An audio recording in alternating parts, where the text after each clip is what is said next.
What is up, everyone? Swifty, welcome. What up? Yo.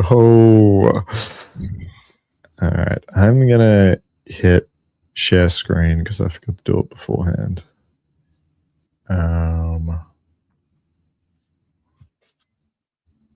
Okay, that works. Cool. Yeah, how you been, man? What's been happening? Incredible. Okay, you feeling better? Absolutely. Feeling a little bit better. Nah, I mean that shit lasted a long time. Yesterday I woke up feeling pretty good, so it was the first day. But it's fucking, it's Bali. You come here to risk your fucking life and die. Yep. I think this may be the last time I come here, actually. It's like a pilgrimage, I feel like, for game. Yeah. There's like a lot of hot Russian women and shit, but you'll be tested, You will be you'll fuck, you'll run to the bathroom and shit a little bit, come back in for round 2. Yeah. You just gotta make it work. You gotta there's a rhythm to it. Mm-hmm. And they understand that, like, if they lived in Bali long enough, it's like, all right, you could finish the 10 orgasms after you shit, just go exactly. Few orgasms, shit. Yeah. It's like a cycle. Sometimes, you know what I mean? Yeah, exactly. That's the way it works. Jack the PUA said, I would rather have zero approach anxiety than be a 6'3" Chad. I think I'd rather be a 6'3" Chad with no approach anxiety. I think that's what I'd want to do. So if you're already a 6'3" Chad, we'll teach you how to not have approach anxiety. If you're a 4 foot ugly, I don't know, brown guy, then we'll teach you at least not to have AA. So that's the goal of the stream today. Sweet. Alrighty. I'm looking forward to Samuel. I hope Samuel comes back. I really liked his questions last night. My name is a joke, by the way. I'm a virgin. You can be a virgin PUA, okay? All right, it's an art form. You just do you. There's plenty of like virgin coaches out there that call themselves PUA, so I think you should be allowed to get away with it. I think that counts. As long as you there's 2 strategies. You either say that looks in girls doesn't matter. Okay, that's one strategy, or you say I only care about how I feel. All right, as long as I'm having fun. Doesn't matter if I'm a virgin. All right, they're the 2 strategies. That's what I've learned from other coaches. Okay. Hey guys, there's one coach we need to react to. Yeah, who is it? I forgot his name, but it's pretty cringe. But it's like sometimes you look at coaches and go like, what were you thinking? You know what I mean? Like how, like that is some next level confidence. You know what I mean? Like look in the way you talk, you know what I mean? And to actually be like, hey, I'm gonna produce some fucking videos on a topic I know nothing about and do it with absolute confidence. It's crazy. There's such a fine line. No self-awareness at all. Yeah, exactly. Like there's that very fine line between social awareness, self-awareness, and delusional confidence. Because like some guys ask me like, should I be a little bit like delusionally confident? And it's like, yeah, a little bit, right? Like that's good to have. Like you want to be a little bit overconfident, but not to the point that it sacrifices your ability to like read the room. So yeah, when you have, dude, there was a day game guy, a part of, is it Natural Lifestyles? I think it was. And holy fuck was that cringe, man. Like he would just go out, get rejected. And it wasn't like it wasn't like a good open. And you're like, man, I guess the girl was like really in a rush or something. It was like a really bad open. The girl was like looking at him cringe. And then they put it on YouTube. It's like, I saw check out this good. And I was like, and it wasn't even a rejection compilation or something. This was like, check out my Infield compilation. And I was like, wow, that is some extreme level of confidence. I thought it was a rejection compilation. I thought this is troll. Like this is actually like some humor here. They like repackaged it as like, I don't know, it's sort of like a mindset thing. It's like, listen, my game is horrible. Like I'm getting constantly rejected, but guess what? I think he said something like, she just wasn't the one for you. You know what I mean? Like, at least you went out there and you found out she's not the one for you. And now that you know that, you could walk away, you know, with your head up high, that you tried, you know. It's like, no, you were just you were creepy and cringe. 100%. Yeah. So what I want guys to learn today is not, when I think about approach anxiety, it's not to remove it. Like, I don't want you guys to go out and feel zero, right? I don't want you to go out and be these guys on YouTube that are getting fucking brutally rejected, have no idea what they're doing, and just keep doing the same thing over and over again because they don't have that awareness. They have no signal. They have no like approach anxiety. I want you guys to be able to go out and have signals from your mind and your body telling you certain things like, oh, this girl's walking down a dark alleyway at night. Maybe I shouldn't jump out in front of her and say hello. Like, that's a good signal to have. But I understand that signal. Now I'm going to interpret it and I'm going to decide what I want to do. So maybe you approach her a little bit further away, or wait till she's out of the dark alleyway, for example. So the goal here isn't to like magically have zero ever approach anxiety or some shit. The goal today is giving you the best strategies and we'll show you the worst in a way that can truly build like your inner confidence in your internal world, so that when you get a signal, you can be like, cool, that signal is not going to control me now. And as a man, I'm going to decide what I want to open. And when I open, it's going to come off in a very confident manner. So that'll be the goal for today.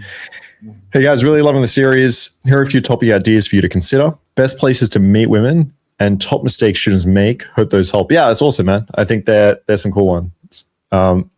Yeah, we'll add that to the list. Best places to meet women. Maybe comment that in the actual comment of the video later, because I might forget this. But that's what about the best places to meet your wife? Oh, yeah, best places to meet women, and we could rank them based on if you're looking for the one. I created a Swift index ranking. Okay, all right. And I got popped out the best countries to find a wife based off of my criteria. Yeah. I like it. That'd be interesting. I want to see that.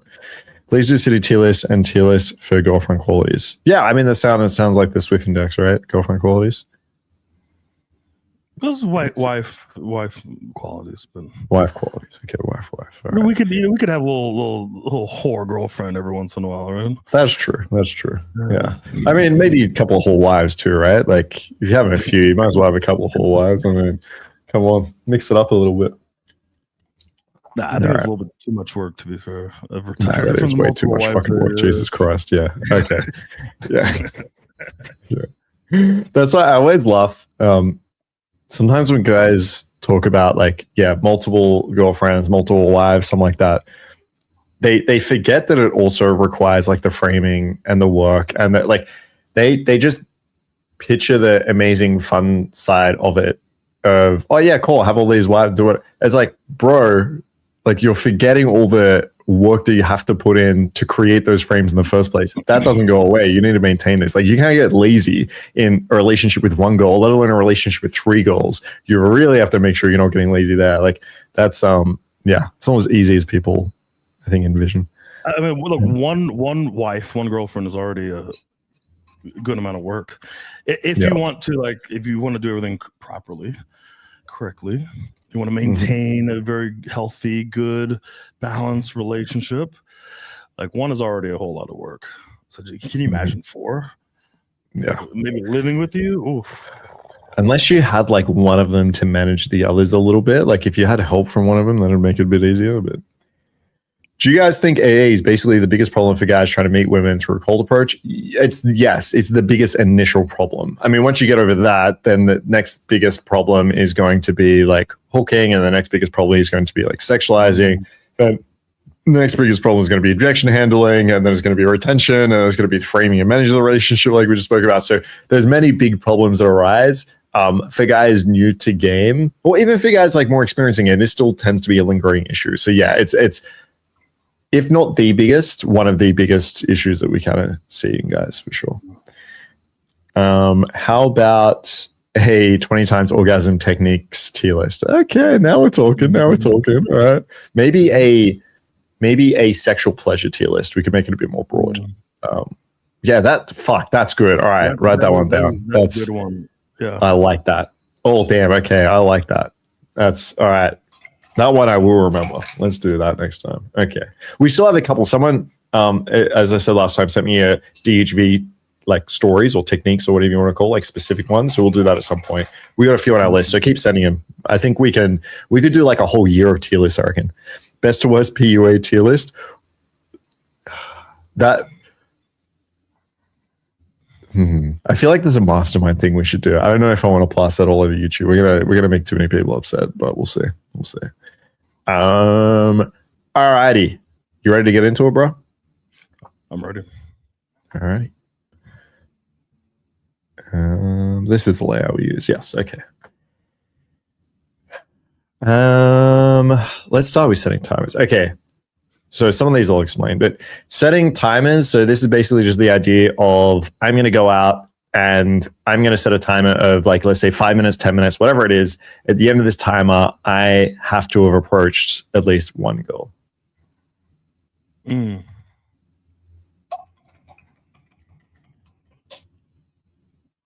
Ooh. Have you ever done that? I've done it for students. I've never done it for myself. I've done it for students that become a little bit too perfectionist, where they're like, oh, I think there'll be another girl. Oh, that girl's not exactly my... And it's like, where you're out here to practice and learn, you're not going to run into the perfect girl 10 out of 10 of your dreams in a perfect scenario situation, like da-da-da. So like, try to shift their mindset from looking for my perfect girl to looking for a girl suitable enough within the restrictions of 5 minutes or within 10 minutes. Yeah, I think this works a lot better if you have a coach or someone to hold you accountable, right? Yeah. Like we've done this during boot camps. Like, hey, 5 minutes, you're going to approach, and then another 5 minutes, another 5 minutes. But like, are they actually, are guys able to do that, have that discipline when they're by themselves, like every session? I don't know, but it could. I don't know. Where would you put this?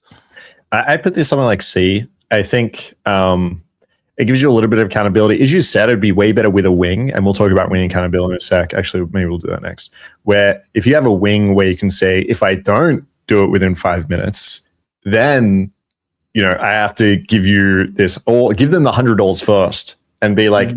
For every time I do it within 5 minutes, I get like $10 back or something, like some monetary accountability. Then I think it's going to be a little bit more effective. But yeah, to me, this is C. It doesn't really fix any of the underlying issues that are causing AA. It is very easy to put on the timer and then say, I will give myself another 5 minutes, another 5 minutes. Like, I don't think that's going to be a huge push. So like, it can be helpful. But yeah, it's not, I'd put it somewhere around C. Yep. Let's go to wing accountability then. So the idea of, here's $100 for every approach I do, give me $10 back. I mean, what else would you do with wings? Sometimes I've seen guys like take turns. So it's like, I'll approach, you approach, and the wings just basically there being like, you have to go do it. What do you think about something like that? Yeah, I think that could be very, very good, especially if you have another wing that's, if there's like a little competition, like you're pushing each other. Some guys like to get the feedback, like, hey, I'm working on this particular thing, my body language, my tonality. You come back, okay, was I loud enough? Sometimes it's kind of hard to tell if you're, a little bit louder, or you're correcting certain mistakes. So I think wing accountability could be very, very good. The problem is you're gonna have to get off that the wing is do it on your own. And a lot of guys become too dependent on the wing. So I think it could be great. I don't know, like I feel like when we were going out, back in the day, we were winging each other. There was like a little bit more motivation to like pull that gangbang or like the threesome or something, Yeah. So that adds an element of fun as well on top of that. So I think it's good. B is good. What do you think? Yeah. I would put like wing accountability B. I'd put like wing in general maybe a little bit higher. But you're right. Like, you got to be careful you don't become dependent here, and you got to be careful. It's not just a like I'm going to hold my wing's hand every single time and approach with him, because you can always lose a little bit of potential attraction there. But yeah, I think in general, like if you're using winging the right way, where you can go to your wing and say, hey, this is how I get over my AA, or this is how I become more confident. And we'll go through and talk about like the different ways. But like you could go to your wing and say, actually, you know what? Like starting the night off this way really helps. Or like, I need you to push me and tell me I'm a pussy. Or like, hey, I don't need you to push me or tell me anything at all. That gets me way into my head. Just chill with me and chat for a second. When I see a girl, I'll go open. Like, and as you said, like even just having someone is fun. Like I always saw it as like a gym buddy, where like it's nice to just have someone to go to the club and have that level of motivation. And then I'm at the club, I'm fine to game by myself, but just having someone there to be like, let's go. So yeah, use the right way. I think winging is like an A, and maybe just like accountability is a B. Yeah, 100%. Easy. External focus training. So this is the idea of a lot of guys get really focused on how they're feeling. So they feel their heart rate racing, they feel their breath getting a little bit quicker. And if you just focus on what you're feeling, obviously that's where your focus is going to be. It's going to be a little bit more exaggerated. That's what you're going to be feeling. External focus training is just focusing a little bit more on the goal and the environment. So if you are in set, it's like, how is she responding? What is she thinking? What is she doing? And just shifting a little bit away from your own emotions will dampen them a little bit. Yeah, that's huge, big. Yeah, and like you know, I remember doing this during my journey, and there were times where I'm like, oh fuck, I forgot that I was I was supposed to be like fucking nervous, and I was supposed to like freeze right here. Oh shit. I got you. How can you? I'm back. Yeah, I don't know what else is on this list, so I don't know exactly where to put this, but yeah, guys are way too focused on themselves. You know what I mean? Like, I know that like this is self-improvement and yada yada, but guys are a little bit too obsessed with their own feelings. Okay, and like diving too deep into their own feelings and what does it mean, and sometimes it's just better to, I don't know, like try to ignore what you're feeling and try to focus on the task, on other people. And you're going to need to do that with women. Like you're going to have to be able to read a woman's body language and like where she is emotionally. And if you don't have that, then you're just, I don't know, you're autistic. True. You know what I mean? The girl's like, you're not even like, do I exist? Like you're just talking to yourself. You're talking to the wall. I'm here. You know what I mean? Like I'm a human being. Just like, how can you like develop any kind of meaningful connection with the other person if you're just hyper focused on yourself? Yeah, I notice this when guys come up with routines, and it's always like, it's usually just, this is what I'm going to say, which is a nice starting block. But then it's like, you're not thinking about how you should say it. And then that's the next block. And then really the one that comes after should be, how do I think the girl is actually going to respond, and how will I respond to her? Trying to come up with a structure that is just based around your own dialogue when it's between two people is insane, right? Like, so I think this helps not only for AA, but also like your actual game. We can move these around. I came up with these like 2 weeks ago, so I'm not that familiar with these ones as well. So we'll see how it goes. We'll move them around. Let's go to graded exposure.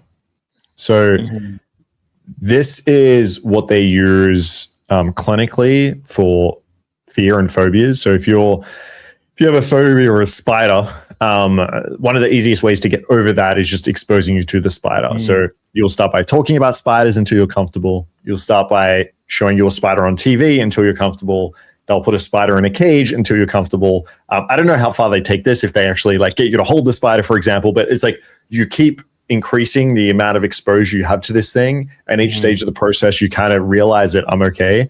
And just exposing yourself to that is super effective with fears and phobias. So the idea of this in game would be, I'm really scared to talk to women. I'm going to think about talking to women. I'm going to go talk to some old ladies. I'm going to go just ask a girl where a coffee shop is. And you gradually build this up until you're actually opening. Yeah, I would put this in S tier 100%. I mean, I remember back in my journey, I had to go through a graded exposure period, especially like with group sets, like talking to large group sets. And that helped me out quite a fucking bit. It actually sped up the process. You know what I mean? It's like, I'm struggling with game for this amount of time. I'm trying to do everything else to avoid exposing myself to my fears. And when I directly took it head on, and yeah, I mean, it just sped up the process a lot faster. Yeah, you know what I mean? Like I was wasting like 2 years, 3 years trying to work around this, and then when I took it on head on, it was like 2 weeks. And I was like, oh fuck, that's all I needed to do. It was just like expose myself to this over and over again as much as possible in a short amount of time, and now I'm over it. So I'd put that S tier for sure. 100%. Yeah, and I think a lot of guys, for anything, we build up in our mind, right? Like that idea of going to speak to a girl or something. Sometimes it just starts out as like, I'm not sure if I'll do it, and you end up in that process of your head not only thinking I shouldn't do it, but also I'm not good enough. This girl's too good for me. She's not my type. She's going to reject me. I'm going to be on the news. I'm going to get like fucking arrested.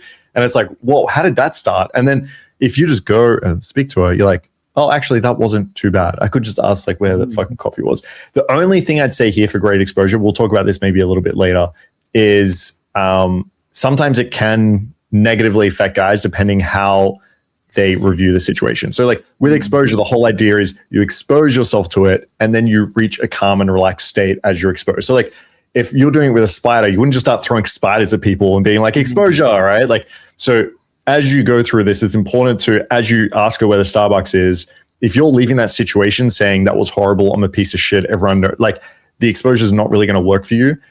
So the really important part is how to be able to understand that. And we'll talk about that with these other techniques. Visualization. So this is the idea of like before going out, like visualizing perhaps like the night or speaking to the girl or how things will go. Oh man, this is big. I didn't realize I was doing visualization for the longest time, but I would visualize my interactions from like last night over and over again. Like, oh fuck, okay, the conversation interaction ended at this point. Now, what if I took it down this path instead? What if I took it down this path? What would she probably have said? And there were times, I remember one time I ran the most perfect interaction of all time. I mean, from open, like I look like a fucking genius. Okay. I don't know if it was you or someone was like, how the fuck did you know how to, like, you knew every step of the way and you said all the right things. It was just the most perfect interaction. And I was thinking, like, I never had this interaction before, but I visualized it over and over again. Like I knew exactly what to say because I visualized this like 1,000 times one night, you know what I mean? And I'm like, oh fuck, everything just kind of aligned. And everything she said, I knew what to say. So like the visualization, and I think there was like read a study that said like the brain can't tell the difference between something that's visualized and something that you actually did. And like even if you work out in your head over and over again, you still build muscle, you know, if you didn't even hit the gym. So to me, this is big. This is really, really big. I would personally put this in S tier. And I remember going out with you for the first time, and you know, you're very extroverted and talky. But we get in that car on the way to the gym. all of a sudden, I'm like, Mark, is everything good? And you're like, yes. And I'm like, what is Mark doing over here? He's just quiet all of a sudden. It was unlike him. And you were talking about how you're like preparing the night. You're visualizing like you walking up to the bouncers and saying, hey, bro, what's going on? You're walking in, you see like the hottest girl, you go up and approach, like, what is my open? How am I going to walk? And you're kind of visualizing the start or maybe the entire night. I don't know. You're visualizing this. And it's like, well, that's probably why it looks so fucking smooth when you walk out of the car and you walk up to the bouncers and you walk in. Got your swag walk going, you're making eye contact with this girl, you're going up to the whole group and complimenting everybody. You already did that in your head. You know what I mean? You're already prepared for that. Yeah, 1,000%. There are actually studies on this about people improving in different aspects of sporting. I forget which athletes they were, just through visualization and learning from that. And like, I'm locked the fuck in when I'm on the way to the club. Like, and the important part with visualization, I think some guys do it wrong, where they just the only thing they picture is like them in the club is like 8 feet tall with a 6-pack, and every goal's like staring at them, and they walk through and their big cock is like getting in the way of them getting around like tables. And then obviously like when you get in the club, well, that is true for me. But my cock is like fucking 13, 14 exactly inches. I'm like hurting people. The problem is like if you visualize like that, then you're in a club, you're gonna be like, oh fuck, there's gonna be so much pressure there. So like I visualize both the good and the bad. So I will visualize me walking in with confidence, walking up, chatting to that security guard, being like, hey, what's up? I picture myself going to the goal, imagining going really well. What am I going to do? But then I also, as you said, like visualize, well, what if she tells me to fuck off?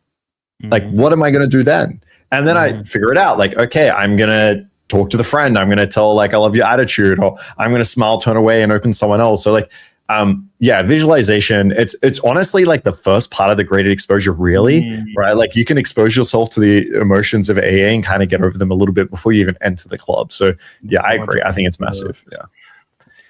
All right. These are similar. So let's start with SMART goals. So just having goals that aren't just like, I want to go open, but ones that are specific. Like I want to open 5 goals tonight. I want to like use this opener. I want to do it in the span of like 3 hours. And I think there's a realistic chance I'll do this. I think there's like an 8 out of 10 chance. I'm not going to say that, okay, I'm going to pull 10 goals tonight as my goal. That could be something realistic. What do you think about the idea of creating these goals before you even get to the club or Deegan? Well, a lot of guys have issues with structure, like they're a little bit lost. They go to the club and like, what are they trying to do? I go approach and say hello, and like that's it. And they're kind of lost. They don't know what to do. I don't know. This gives you goals to work towards, and also I feel like the more specific and detailed these goals are, the different experiences you're going to get. Right. So you're going to get more experience, different kinds of experiences, rather than I go up and I say hello and I don't know, I get rejected or I don't get rejected. And like, that's that. Right. So I would do certain things like, look, tonight I'm going to go up. Like I didn't give a fuck about polling. I'm going to go up and I want to get a very specific type of reaction on the girl's face. Okay. Like I want to go up and I want to like frame my open, my follow-up with a particular tonality, everything to manipulate a very specific reaction from the girl. And I want to do it 10 times. Okay. And like doing this, like getting specific reactions, I don't know. It helped quite a bit. It helped a lot. Well, yeah. Yeah, I agree. I think I want to put this in maybe B or an A. I think we're going to have some good ones. So I'm probably going to put this in B. But yeah, having something to actually work towards is going to be super important. I also think like keeping them effort based is important. Some guys will just be like, I want to pull tonight. And they're like, that's great, but you don't really have control over it. Like you have a lot of influence for sure, but there's some things that are just out of your control. Like if you go to pull and the girl like fucking her appendix bursts and she knows to go to hospital, you could have had the best night of game ever, yet you didn't reach your goal. And you should never have a case where you can perform your best night of game in your entire life and not reach your goal. Like that's not a good goal to have. So all of these goals should be that if you perform at your best, you reach them. And that's why I like keeping them effort based. So instead of like, I want to pull tonight, I want to do this many approaches. I want to practice these techniques. I want to go for the pull with this many goals or some shit. I want to practice this objection handling. So like keeping them effort based is like a better way to say like outcome independent. Sometimes people say this and it just means they're happy with never improving. I prefer to think about it as like effort based goals. Okay. Yeah, and a lot of guys will like, what if you don't pull like for, I don't know, 7 nights in a row? You go home and like, I'm a failure. I didn't like achieve my goal. And like you're in this negative headspace where it's like, well, hold on, you're deathly afraid of group sets. deathly afraid. Like you've never opened a group set before. You rarely would. And like you expose yourself to multiple very difficult group sets 7 nights in a row. To me, that would be a win. Like I remember the whole week, I would just hyper focus on things that scared me. Like I'm afraid of mixed group sets. Well, guess what? I'm going to go in and expose myself to that. And I know if I could do that 2, 3, 4 weeks in a row, I'm going to be able to open any group set, in the future. Sure, I didn't pull maybe for those 3 or 4 weeks. But guess what? Because I can open any group set and not be like a stuttering mess, I now have a chance to pull girls from the group set. Yeah, 1,000%. Jason, even if you work out in your head, you build muscle load. Yeah, there is some really interesting studies on this. Like, we're not suggesting just stay at home and stop going to the gym and just dream about like going to the gym and you'll be buff. But like visualization or mental imagery can significantly increase muscle mass strength and in some cases increase muscle mass. Studies show that intensely imagining muscle contraction strengthens neural pathways and neuromuscular connections, allowing for better muscle fiber recruitment. Some studies, power enhancement, with some studies showing strength gains up to 35%, which is fucking insane. So yeah, like the visualization is like super powerful if you want to use it, but it's not for everyone. Test it out. Implementation intentions. So this is a whole idea of pre-thinking. I guess this could be similar to goals, but like pre-thinking, if X happens, I'm going to respond with Y, like having specific plans. So like if I see a girl at the bar with like 2 friends, then this is how I'm going to approach. If a girl says hi to me in the line, then I'm going to respond this way. And it could be super specific or it could be a little bit broad. But having like intentions or plans about how you're going to implement your game for like certain situations. Yeah, I mean, I think that's great. You don't want to be too strict and narrow with your responses in these situations.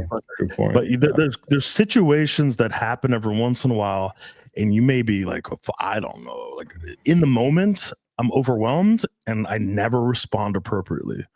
The pressure is on and I just crumble. It's like in these situations, it's much better to maybe have some things, like maybe not like exactly what I'm going to say word for word, but this is how I'm going to respond. Like you said, I'll just turn to the girl and talk to her. Like this is not like word for word, but guess what? Maybe that girl's being cold and I'm like, what am I going to do? Just stand there and try to like talk to her some more? Like I'm stuck now? No, immediately I can remember, okay, turn to my left, talk to that girl. Okay. You could even say something like, is she always like this? You know what I mean? So I think that's good. Okay. Affirmations. So standing in front of a mirror, I am amazing. I don't know. I am the greatest. I don't know. It sounds kind of gay and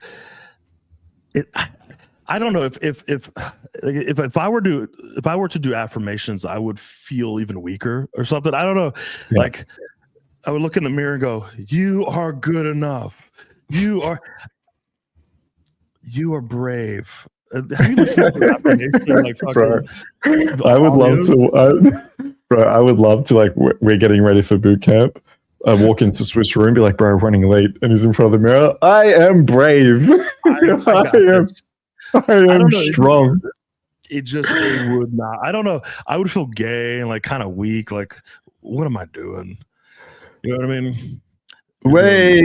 Alternative CS. You're doing God's work, guys. Appreciate the info. Thank you for the $2. Damn, we'll split that Swift. We'll each get a quarter of a coffee next time we're out. Thank you. What are you gonna do with your $1? Yeah, I was gonna put it towards my next coffee, but I'm gonna buy sticky notes and put the words of affirmation all around. Smart. Okay, yes, strong break. Yeah, I mean, there's a lot of studies that basically say the exact same thing that you said. That whenever, especially if they're affirmations you don't believe in, right? So if you're a short guy and you're looking into the mirror and you're like, I am tall, then there's another part of your brain that just says, no, you're not, you fucking idiot.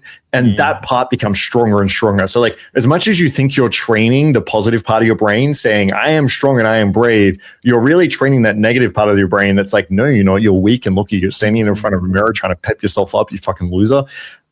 So usually at the end of affirmations, especially if they're ones you don't believe in, that part just becomes stronger and you feel worse about yourself. So affirmations don't really work unless, again, you're keeping it more around like these effort-based or things that are a little bit more true. Like if you want to have an affirmation before you go out, which is like, look, if a girl rejects me, like that's okay. It doesn't really say much about me. And, you know, I'm going to be okay. I'm not going to get like arrested or locked in. But like, if you believe these things, sure, that's fine to kind of remind yourself. But I just think about them as like friendly reminders as opposed to like affirmations. And like, this also leads into what we just spoke about before, which is the ignorance around being like delusionally confident. Like, if you're sitting in the mirror being like, I'm the most attractive person in the world, like, no, you're not. And if you act that way in the club, you probably will get arrested, right? So yeah, I think this is deep. I think this is silly. I remember I had one girl say that I was like too fat one time, a long time ago. And I was like, oh, you know, it's like right after a breakup. And I'm like, how do I deal with this? You know, of course, not going to the gym or anything, but like, how do I deal with this? and you know, like, when I would like test it, I'm like, you are like a 6-pack man. Like, you're a Brad Pitt. It's like, what the fuck? My brain was like, no, you're not. I'm like, okay, this is not gonna work. Okay. Right away, that voice is like, you're full of shit. I go, I have to somewhat believe the delusions a little. Like, I could like stretch it a little bit, but I have to like believe in it, so that when I say this to myself, it's solidified over time. And I'm like, I can't do that. I can't look in the mirror and. I mean, now when I look in the mirror, I don't, you know, I see like, you know, 190, you know, like I see a totally different me. But what I did was I go, okay, you know what? You might be fat. You might be bigger boned. Okay. But you have a beard, you have big shoulders, you're masculine, you're strong, like a lumberjack, right? So yeah, girls may go, okay, yeah, you're a fat guy, but all these other positive traits, the masculine features, the strength, the size. So I was able to like, okay, this I could roll with this. And once I solidified in my head, I noticed girls were treating me very differently. Like, instead of like, oh, you're fat, it was like, oh, you're like, I had this Russian girl come over. And like I got kind of big, you know, like 300 pounds. like this Russian girl, big fake. I was telling them, and the guys in the mastermind, beautiful, hot Russian girl, like model photos, big fake tits. You got the lips and everything. She had some like designer glasses, like fucking Kanye West or something. I don't know. She looked like she was going to a photo shoot. She walks in. She's like, oh my God, look at you. She's like, touch my soul. She's like, oh, you're so strong. And like, she's saying all of these things that I told myself, you know, a long time ago. Instead of being fat, I'm this. Yeah. And girls just I don't know what happened, but girls just flipped and started treating me differently. So instead of like, oh, you're fat, it was like, oh, you're so strong and so masculine and so this. And it's like, I don't know what happened, but when I flipped my brain and started thinking of myself that way and not the negative, like, oh, you're fat, you're this, girls started treating me in the way that I was perceiving myself. When I solidified that thought in my head, that identity, I don't know what it is, like the subcoms, something was signaling to the girls and they viewed me in that way. So it has to be like fucking realistic. Like you have to be able to like believe that, and it has to be solidified. 1000%. This is like reframe. I call this almost like the alter ego strategy. So there's actually a really nice book called The Alter Ego Effect, and this guy's he's a trainer or like a sports coach or consultant, and he found this worked for him, and so he taught it to a bunch of famous athletes. And the whole idea is that, yeah, you take on this identity, which is like a different part of you as you go out. So like he spoke about one identity at work, right? So like, I want to be a hard worker. So you ask yourself, like, what values do you want to apply when you're in this version of yourself? And so he would put like glasses on, and that was him kind of stepping into that role where it's like, okay, I'm going to be focused, diligent, like blah, blah. And then there could be like a gaming role basically, where it's like, okay, I'm going to step into this identity now where I'm not going to let others judge me for like who I am. I'm going to judge myself. I'm going to be determined and go out there and like do the things that I want to do. I'm going to take this like more masculine approach. Yeah, I'm not a fat guy. I'm strong and fucking dominant, and that's like what I'm going to step into. And as you said, like not only is it easier for you to step into that role now, to step into those characteristics, it's easier for women to see you that way. And it also like creates a little bit of separation where now if I get rejected as this version of me, it doesn't feel as big of an ego hit. Like if it goes like fuck off, it's kind of like, well, that was kind of just the version of me that was going out and trying this new thing. So like maybe I can change and adapt it a little bit. Now you got to be careful. You're not just like putting on a mask and pretending to be someone else, but like it helps you to be able to enter into these new values, enter into this new role, and separate from the ego a little bit. So I think this is really powerful. And that's great. You're talking about like all these traits. Like what is that alter ego, that guy I want to be, and all these traits. Well, over time, that's like solidified into your identity. So like these traits that might feel kind of foreign that you maybe didn't have before, but you take on that alter ego over time. You become that. Like it's natural, right? Yeah, 1,000%. Benabit. So I don't know if you've heard of this. I've had a student use this before. So it's like a drug that they used in maybe NASA or like in the Russian space program, and they gave it to astronauts that were feeling like anxious in space. And I don't know too much about it. I was hoping to do research before the stream, but honestly, I didn't. But yeah, it's some type of like anti-anxiety medication that is not meant to make you have like the same side effects as like benzos or alcohol, things like that, where you don't like lose inhibition. So I thought it was really interesting. It's probably very illegal. It's probably like prescription based. I don't know much about it. I'm just going to put it down here in D because, to be fair, I didn't read up on it before I did the stream, and I don't want to be encouraging like drug use or something if it's not good for you. But yeah, maybe I'll do a bit of research on that before the next stream, and we can talk about it. Interesting. Whenever I was looking at kava, kava roots. Yeah, right? Kava. Yep. This popped up. And I was like, okay. I did a little bit of research into this, but if I think it was hard to get, or I don't know. I think bodybuilders use it. I don't know, but it was just impossible to find. Yeah, and also like we'll talk about this with like everyone was like, this shit is amazing. Yeah, like, everything that I read was like, there's like no side effects, and it's incredible. So it was like fucking 15 years ago. I did research into this. Yeah, so we can have another look, but like with any, I guess, we said not to rely on wings. You don't want to really rely on alcohol or drugs either, right? Like you want to be able to see a girl in the street and fucking open. Alternative CS, let's go. Okay, we have some real money for coffee. $20, my man. Here's for your coffee, guys. If I can spend it on bullshit like a streaming service, I should spend it on things that actually matter. Recently been out, and it sucks and it's uncomfortable, but it beats sitting at home. All right, good shit, man. Yeah, get the fuck out there. If you have any questions, let us know. Otherwise, enjoy the stream. We'll go through these strategies. We'll give you, at the end, like a protocol to use. Yeah, thanks for the $20, man. Appreciate it. Write down what you believe are your 3 sticking points, your biggest sticking points when going out.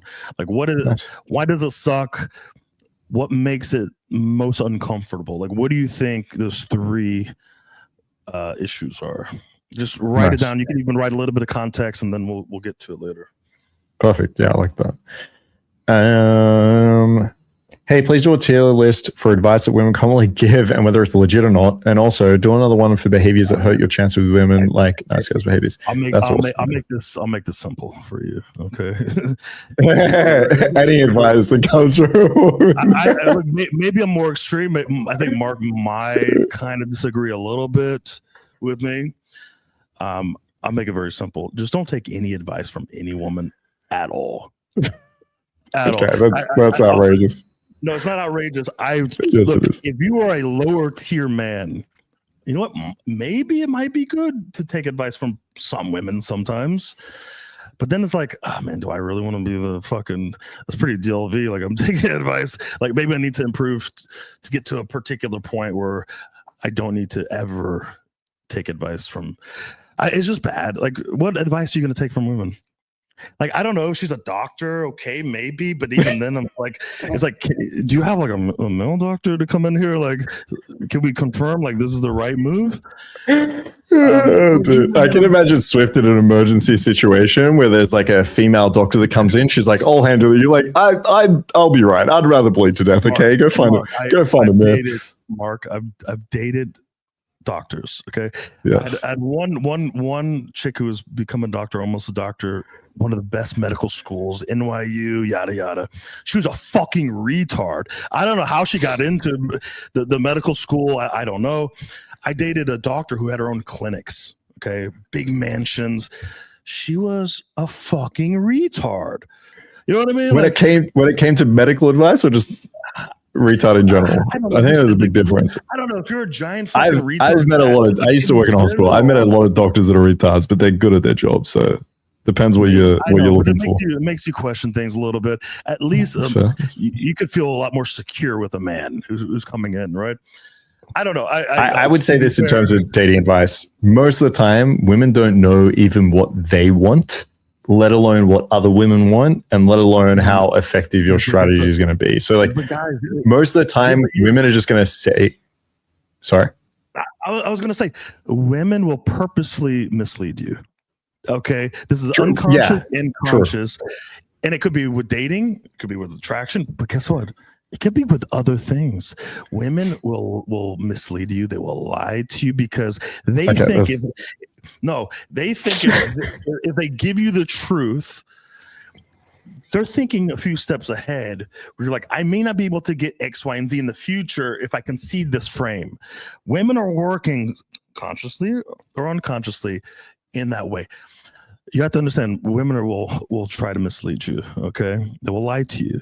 They'll rarely give you the honest truth. Okay, do not. I think that's really true. But when it comes to dating, most of the time they don't even know what they want. They don't know what other women want. So sometimes it can be helpful. Like I improved a lot by getting feedback of women. So finding out, finding out. Yeah, true. But typically speaking, I would not be going to a girl for your dating advice. But yeah, we can break it down. No, I have to know this. Like, what advice would you be going to a girl for? Oh, Mark's voice is too loud compared to Swift. I'll turn mine down. Can you turn yours up a little bit? You sound the same volume as me, but maybe maybe it's the masculine presence. Maybe I'm just projecting a little bit more. Just like the higher T. I'll just try to reduce my T real quick somehow. And then I'll just reduce the message. No, I mean, it could be that you get advice from women, which increases your testosterone. That's it. Yeah. It's all the female advice increasing my T. They kept telling me to talk loud. If we could trust women to tell us the truth, the PO community. Yeah, exactly. Yeah, women are gonna. I'm just really they don't know the truth. That's the problem. They don't even know the truth. I don't want to leave this just yet. We could continue on. I'm just curious. Okay. Like besides, like I'm going to the ER room and there's like a highly trained doctor, like or a surgeon. Ooh, I don't know. Like maybe you want a male surgeon, but in a pilot, if there's a female in any role where she's an expert in, I'd probably listen to her over myself. So like if I was, what's another area? Like if I was buying a property and there was some woman that was like the head fucking real estate researcher or some shit, and she's like, this area is probably the best to buy in, I would take her word over mine. Yes. See, I think you're making a mistake there, and you'd probably buy in a less appealing area. To be fair, like if she was like, "Hey, this is," I would be like, "Okay, well, you probably know a little bit more than me, but if I do a little bit of research, I'll probably find out that there's some guy who has better advice than you." But I'm just saying, like, you know what I mean? But let me ask you a question. I don't know. Like you're on a plane, okay? Yeah. It's shaky, stormy weather. It's gonna be a rough landing. Maybe you have to land in the ocean. Maybe you're landing on the runway strip. But it's like, man, there's gonna be some maneuvering. You got to take some risks. You got to be decisive. Are you telling me that you wouldn't care whether it's a woman or a man piloting the airplane? I would care more about other variables like experience. Like that would matter more to me, because Okay, if there's going to be more skill difference within gender than comparing genders in terms of pilots. So like it's a variable that I wouldn't care much about. Like my first question would be like, how much experience does this person have? Like if you had a pilot that was 1 year in as a male compared to a 20-year veteran as a female, I'm thinking like that's what I care about. The gender difference wouldn't make a difference for me. Neither one has that level of experience and that level of turbulence in that particular situation with immense amount of pressure. You have 300 people on the plane. Neither one has ever actually been in that particular real life situation. And what are you asking me? Would I prefer a man or a woman? Man or a woman. And everything is exactly the same within them. I don't know. They've both been a pilot for 10 years and they have like the same training and same hours, but neither one has been in that particular situation with that level of pressure. Are you saying like there's probably going to be absolutely no difference there? Like I would care to. This part is this makes no sense to me. You can't tell me people are the exact same skill level in what they're about to do, and then say who would you prefer? Yeah. If they're at the same skill level, then like what you'd have to ask is, on average, do you think male pilots have better skill than female pilots? That's what you need to ask. My answer to that is I don't actually know. Look, you got to make quick decisions and you got to be confident in your decisions, but there's a level of risk. There's going to be like a negligible difference in gender for like pilot skill level. Oh, come on. That's true. Can you prove that otherwise? Like if you were to say, okay, there's two people about to do an arm wrestling competition, a man and a woman, and they have the exact same strength and muscle size, who's going to win? You'd be like, they're the same. But if you ask me, two people are about to do an arm wrestle and one's a man, one's a woman, who are you going to think? I could say on average, men have better muscle mass, so it's going to be the man. But if you're telling me they're the exact same, then like gender's not going to make a difference. I'll throw in a couple other factors, okay? Okay. One, she just found out her boyfriend cheated on her last night. Yeah, all right. We could, yes, then I choose the man, all right? So we have an emotional woman who she's on a period, okay? She just got cheated with.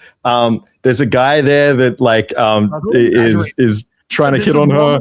I would take I would take the person in that situation that has less emotional stress. Now, if you want to compare men and women and who's better at handling stress, then that could be a real discussion, because like there's a lot of evidence that women are a lot better at handling their emotions than men. So like you got to be. That's outrageous. This is outrageous. There's a lot of truth to that. If you look at a woman, yes, we're not talking about. Yes. That's why we're coaching right now about how to deal with the stress of anxiety when you're approaching a woman, right? Yeah. Okay. Well, then let's coach women on how to do this. Let's see how that works out. What do you mean? Let's coach women on how to do this. Well, I don't even know what you're asking. You want to? But you're talking about. You want to teach women? Coaching guys. And let's say there's a scenario where we're coaching women. The women are going to be crying half the time. They're going to be crying about anything, random shit half the time. What are you talking about? Like, this is ridiculous. Come on, you don't believe any of this. Chat, you think we were just going to cry randomly half the time? What are you talking about? W's in the chat for we don't want female pilots, okay? Let's put W's in the chat if you don't want a female pilot in a very tough situation. All right. I mean, we could have this. We should have a live stream talking about this. All right. We'll do our next tier list of what men are better at than women. You could do that. Now, talking about limiting beliefs and not relying on data or information and being a bit emotional about who we choose as a pilot and basing that on gender instead of actually performance, how about we talk about challenging beliefs as a strategy for AA? Challenging beliefs? Yeah, so this would be, this is like a CBT approach. So I'm not good enough for... Yeah, like the girl's going to tell me to call the police and I'm going to get arrested. I'm too short to ever get a girl. It's any belief that is like massively exaggerated and is false. And the process of being like, okay, I feel a bunch of anxiety. Where does that anxiety come from? Okay, I'm fearing that other people are judging me, right? And other people are going to notice. well, is that true? Let's challenge that a little bit. What evidence do I have that that is actually the case? What evidence do I have that it's not the case? And then can I find any evidence out? So then like one strategy would be like going and talking to the other person and being like, yo, what did you think of my approach? And then being like, I thought it was cool. Like, okay, this person wasn't judging me. Next time I have this thought and belief, I can switch my frame up here a little bit. Yeah, I think that's great because it gives you another option outside of your one negative thought. It allows you to. I'll write a big paragraph if needed in summary. All right, we'll get to this. We'll get to that. Yeah. Challenging beliefs.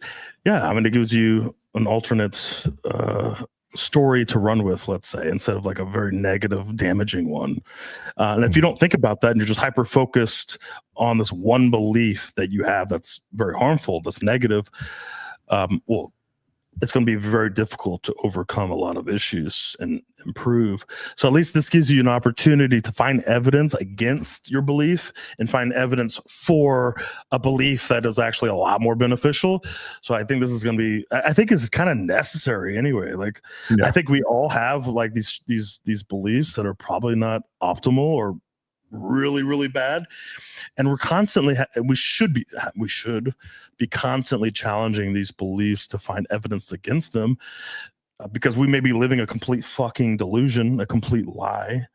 And this is what I do in game. This is what I do in my political beliefs, and that's why let's keep this conversation. But so I think, I agree. Like the biggest problem I have is guys just run a bunch of volume. Like, I almost want to put volume D, but like volume helps. Like talking to a lot of girls help, but if you're not actually coming away with positivity from that or shifted beliefs, then I still get serious. So nothing changes then. Like if you just approach and you're reinforcing this idea that you're not good enough, you're reinforcing the idea that you're too short, you're reinforcing the idea that everyone's judging you, you're not improving anything. You're just making your AA worse. So as you do the volume, as you do the great exposure, like challenge and figure out what beliefs are coming up here. So a big one I have is that whole judgment of other people. I often tell my students, let's just go ask them, right? I will go up to the guy, be like, hey, did you just see that? Or the girls, hey, did you just see that? Even if you get rejected, the girl's like, yeah, what happened? I'm like, yeah, I went to, or, my student went over to go chat to them. Like he finds them like interesting, like blah, blah. Every single person is like, that's really ballsy. That's awesome. If you just go up to people and poll them and say like, hey, do you think it's okay if a guy sees like a cute girl on the street to go over and say hi? Literally like 99% of people, unless there's some like crazy feminist, is going to say, yeah, like, I think that's awesome. I think that's really cool. So yeah, being able to like challenge the things that are actually holding you back can be awesome. There's some limitation to this. I think with some students, they just believe in it so much that they're unable to challenge it. So if the belief is so strong, or if it's subconscious, if it's just kind of sitting there as a feeling and you're like, I just feel really weird about this, but I can't put words to it and I don't really know what's going on, then it's also hard to challenge the belief, logically or consciously. But otherwise, yeah, as Swift said, I think it's necessary. I think this is S tier. It's really good. Yep. The real question is why, do you know who Fire Black is from GG? What's G? Game Game Global. So proud of his IG close of a chick who speaks no English. Now it needs a bunch of scientists. I mean, I don't know who Fire Black is, to be honest, but cool. We'll be on that. That'll be our next investigation. We'll hire a team of women to figure this out. Okay. Consistency is key. What about taking pre-gambling? Taking pre-gambling? Is that spelled right? I don't know what that means. Is pre-gambling or gabbling? Oh, I kept reading that as gambling. I don't know what pre-gambling is. Can you let me know what it is, Meffa? All right. Drinking. Like alcohol? Yeah. Staying well hydrated with water. I think I did a whole video on this where drinking can help. But again, I wouldn't be relying on it. And then you also need to keep in mind that drinking can reduce your ability to like read situations and to like measure them correctly. So it's more of like an inverted U curve where at the beginning, drinking is going to help to reduce your anxiety, increase your performance. And then it's going to get to a point where it reduces your filter or your ability to like I don't know what you call it, be socially aware, that it reduces. So, and then also like it's not great for your health and you don't want to be relying on it. So it's like helpful, but not great. So maybe like C. Oh, yeah, I mean, I would say C. I feel like my social awareness increases when I drink. So, oh, okay, all right. Yeah. I don't know. Everything just slows down, and I just notice things I didn't notice before. Yeah, maybe that is the performance thing, like the inverted U. Like as you drink a little bit, you're able to like focus on the other people and the situation more than yourself. But then, yeah, if you drink too much, it doesn't work. And then if you don't want to be relying on it either. So. It's unhealthy. Benzos, similar. It can reduce your anxiety, but this just really zonks you out. It's hard to be like expressive, and there's way worse side effects. So I would not use benzos for game. Lowering ego. This is great. This is similar to like alter ego effect. It's a whole idea, like just reminding yourself that this has little to do with you as a person. So there's different layers of who you are. There's a very core human version of you. Then there's like a layer on top of that, which is like your identity. And the girl is basing you on a layer of top of that, which is just like your behaviors. So when if I walk up to a girl and she comes up to me and is like, oh my God, you're so handsome. What's your name? Oh my God. That shouldn't feel good, right? Like it should feel a little bit good, but at the end of the day, like I just know this girl doesn't know who the fuck I am, right? She may be doing that either because I'm like exactly her type. Maybe she's very insecure. Maybe she has low standards. Maybe she saw me with like 5 other girls that night. But like she doesn't know who the fuck I am. Like she's basing I like you so much on just like this very superficial, like external layer of a couple of behaviors that she's witnessed. So like that can feel nice, but like I'm not like she likes me. She doesn't know who the fuck I am. And the flip version of that's really important. If she comes up and he's like, fuck you, I don't like you. I'm like, you don't even know my name, right? Like, you don't know what I do for work. You don't know who my friends are. You don't know how old I am. You don't know where I grew up. You don't know what my values are. All you know is I came up and said hi, and I said it in a certain tonality, holding a certain amount of body language, and I'm wearing these clothes. Like, so I don't care. Like, if someone came up to me and was like, hey, by the way, my friend doesn't like you because she doesn't like your shirt. Cool. Like I'm not gonna be affected by it. I'm not gonna be like, she doesn't like me. No, she didn't like your shirt. Oh my God, I'm so sad and upset. Like, so identifying ways to separate from the ego. I think alter ego strategy is a really nice one. But yeah, just viewing it in this way. Like, ask yourself, what behaviors did I do in this interaction that led her to either react positively or react negatively, and remove any I fucking statements. There's nothing to do with you. Just think about behaviors. I think this is A tier. Pregabalin. Okay, I haven't heard of this. It's an anxiolytic, so like a anti-anxious medication, I think, used off-label for social anxiety disorder to reduce the intense fear and physical symptoms like racing heart or sweating association with social situations. I know nothing about this, my man, to be honest. Like, maybe this is awesome and has no side effects and you can take it every single day and it's great, but I highly doubt that. So yeah, I'm just not sure. I just don't know enough about it. I can do some reading after stream. Structure. This is one you mentioned before, Swift.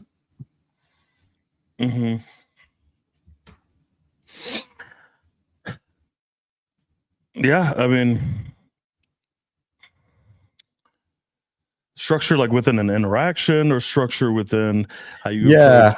having a structure within an interaction. It's like knowing what you're going to say or what you're going to do to like try to reduce some of the anxiety of like, I don't know what to do. I don't know what's going on. Yeah, I think that's very important, especially for a lot of guys who are completely lost, right? Like a lot of guys actually just need some structure to get started. And once they get started, okay, I think they could improve greatly. But the thing is, like, you don't want to be tied to a very strict structure forever. Like the structure is kind of like training wheels, while you understand the principles behind everything that you're doing. So once you gain experience and you understand, why what you're doing works, and the psychology behind attraction and women and so forth, you can hyper focus more on the principles and less on the structure, so that you could be a lot more, flowing in your interaction, more natural, charismatic. And like a little bit of the structure kind of remains. I don't know about for you, but like I had a very strict structure, and that strict structure kind of went away. But at certain points in the interaction, I kind of had a little bit of a structure that's still left over. But like now I'm really mostly focused on principles. Nice.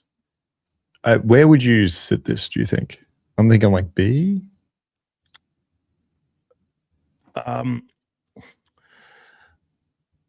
I think a lot of guys would be kind of lost without any structure. So I would probably put it like A to B. Cool. Just because the structure is going to help so many guys. Yeah, and then I'd want to follow up this with this idea of like plan versus presence. So what I find when it comes to structure is there's like two sets of guys, or maybe three, but like there's some set of guys that as soon as you tell them like, I want you to say XYZ, they're like, oh my God, that's so much pressure. I need to say this certain thing. I might fuck up, especially with a big structure. Like they've already thought about how they're sexualizing before they've opened, and that can create like a lot of anxiety. And then you have the other set of guys like you kind of mentioned, which is without the full plan and I need to know exactly what to do, then they're always questioning like, I don't know what I'm going to do. What the fuck? I'm not sure. And so this concept of finding the balance for yourself between how much of a plan do you need to have, and then also how present do you want to be or should you be in these interactions, to find that balance where it's like, I know what to say and do next, but it's okay if I don't. It's okay if something comes up and then we divert, we go down this, and then I go back to my structure. So this is important for guys to start to think about where they sit on that spectrum. Yeah, when they're too structured or too planned, they have less fun within the interaction. Like there's less connection between you and the girl, right? But it's the other way around too. If there's like no plan, no structure, then it's all just having fun and you're not really taking the interaction anywhere. You're not doing anything within the interaction. So a good balance is really important. Next I have, I think you use this one quite a lot with students, is like perspective, or I put here Seneca perspective, which is more of like a Stoic philosophy, I think. But like they're very similar. The whole idea of, I've heard you say this to students before, where it's like, hey, you're worried about walking up to some girl and saying hi. It's like, our ancestors were like fighting in wars and risking their lives. Another one that I hear is like, you're sitting in your deathbed. Do you really want to look back and think, I never approached any girl because I was just a little bit too scared or afraid? So yeah, this idea of like, what type of man do I want to be? And also with the perspective and comparison of like, really in the big scheme of life that is so fucking short, do I really want anxiety to hold me back from doing what I want to do? Yeah, no, it just removes so much pressure, and there's like small things that feel like a big fucking deal. Like you're in it, you're in it, you're feeling the emotions, and this is a bigger deal because you're hyper focused on these emotions and this one particular thing that you're trying to do. So it feels like the biggest thing in the fucking world. But if you like kind of zoom out a little bit, or even like look at someone else's perspective, so like go up and talk to the girl, like what's her perspective?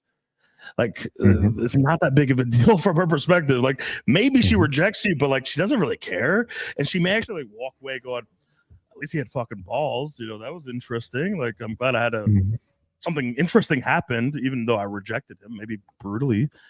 So like perspective, I think is super important because, I mean, it's going to be especially if you train yourself to view different perspectives, you could turn that towards how the girl views you in the situation as well, which is going to be incredibly important to be able to put yourself in the girl's shoes in the moment and through a relationship.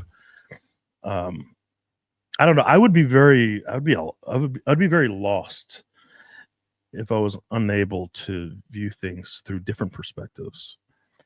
I'm going to put this at A, and just for space of just left these ones out. So King Amongst Men and Seneca perspective, they're all kind of the same thing. It's like, what type of man do I want to be? What perspective do I want to have?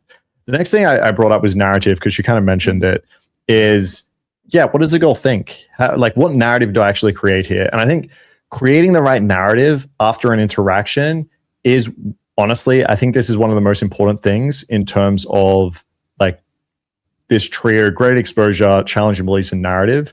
Because yeah, if you leave that interaction, you think this girl thought I was a piece of shit and she fucking hates me, and oh my god, like, of course your next approach is going to be full of anxiety if there's a part of your brain that's telling you all these negative things. So I think like creating your own narrative that is realistic and based on exactly just what fucking happened is really important. Because if you just let your brain do it, the anxious part of your brain is a lot stronger. It's just going to take over. Like we're built as humans to be more anxious because it's a life and death situation. So right now, you approach the girl, even if she's like, look, I'm not interested. What narrative do I create here? What just happened? Well, I had these particular behaviors going back to the ego.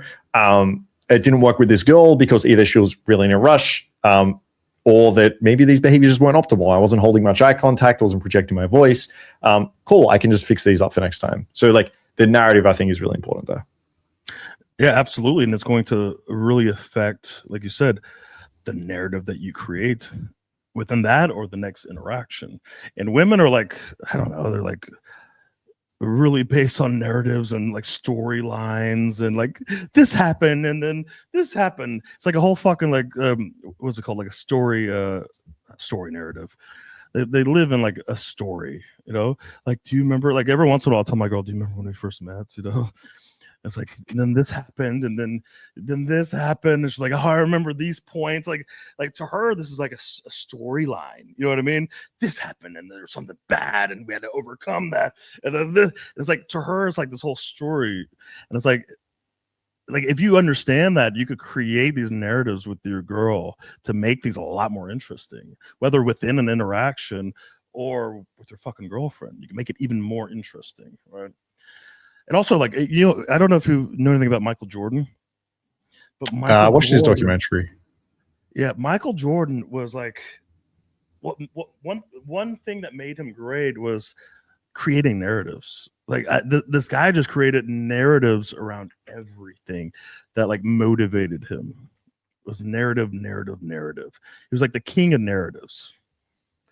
So you know, you could use that to your advantage and become the Michael Jordan. Oh, dude, your mic sounds so much better now. What just happened then? Yeah. Nothing. I don't know. Oh, it's going back down. It's gone. What about like this? Yeah, it's better. Is it better on the top? Like this? Yeah. Okay. Yeah. Point. I can't see it because it's so small on my screen, but yeah, point it so like top. Setting to have it up here or on the side. So maybe it switched. So yeah. All right. Yeah. All right. Now we're doing this. So. Yeah. 3-second rule. So yeah, this is made really famous by Mystery. The whole idea is you see a girl you want to approach, just do it within 3 seconds. I think it's nice to not let your mind get into these like negative spiral of emotion. The bad thing about the 3-second rule is it rushes your approach and doesn't make it that optimal. Like, I could never imagine approaching within 3 seconds. Now I sit back and I think like, okay, who's she with? What is that, the guy with her? No, it's not. Okay. But I see her like looking over here. She looks a bit bored. So, all right, what's her friend doing? Like, I like to sum up the situation, figure out how I want to go in. I think that eventually once you get over it is really important. So I think like the 3-second rule could be nice in the beginning to just get you into that habit of, I see someone, I'm not going to hesitate. I'm not going to overthink. I'm just going to go in, so it can be good. I think it lacks. The reason I'm putting this in C, and I'll get your opinion, is that a lot of people take the 3-second rule, and then that's the only thing they do. They forget about everything else, and they just think, I'm just going to 3-second rule it and volume it, and that's it. So 3-second rule can be nice. You can use it. I just wouldn't use it as like the sole strategy, and that's why I put it in C. I think a lot of people just have it as a sole strategy. Exactly, and it's just you're just mass approaching. You're just mass fucking approaching. I think it's better if you see your type or you see a girl that you really like or that's your type and you're like, you should approach. In that case, okay, maybe it's good to train yourself when you see that before all the negative thoughts telling you shouldn't do this, you shouldn't do that, to get up, move your fucking feet and head in the direction of the fucking girl. Like, that makes more sense. I think it should be a little bit more calibrated, more calculated, instead of like, I don't know, the guys will be like, you see girl, you approach in 3 seconds. It's like, okay, a girl that you don't give a fuck about, she's just a woman, and you're gonna like, you have to approach her through. Why? So I think it's like maybe a particular girl that you're into, that you know you should approach, that you actually really want to talk to. Then I think, okay, train yourself to start moving your feet within 3 seconds and head in the direction of the girl. I think that's a little bit better. Cool. Because I don't know, doesn't it feel kind of like desperate and needy to be just mass approaching like anything that you see? Yeah, and I think it doesn't allow you to actually deal with the underlying cause of AA. And that's maybe, we didn't even talk about this. Like my belief here is that everyone has AA for a very good reason. It's a signal from your mind telling you to be careful about something. The only problem is that signal becomes a little bit too loud and a little bit ridiculous whenever we're like in a situation with women, where again, it goes to these extremes. It's like, if Swift was to use analogy, right? It's like having a female pilot that is incredibly anxious and nervous and he's stressing out. He's like, maybe we should do this, maybe we should do that, maybe we should. And so it's good to have, as I kind of mentioned, and it's usually based off these underlying fears or things that we've built up in our own mind. So either the fear that we're not good enough or we're going to get arrested. So all that to say, like the 3-second rule doesn't help you address any of the underlying fucking problems. It's almost like just pushing it to the side and going. Whereas you should just at some point be able to take more than 3 seconds and say, hang on, what the fuck is going on here? Let's like challenge this belief, or like, let's have strategies to deal with these emotions that are popping up. So, all right. Let's go test boosting. High T. S tier. This is S fucking tier right here. Like, listen, I don't want to put this as S tier at all, but I'll put it the S tier for you. Okay, this is for you. I mean, I'll explain to you why, because I've experienced incredibly high T. Okay, very high. My natural T at one point was like 4 or 5 times more than the average man. Okay.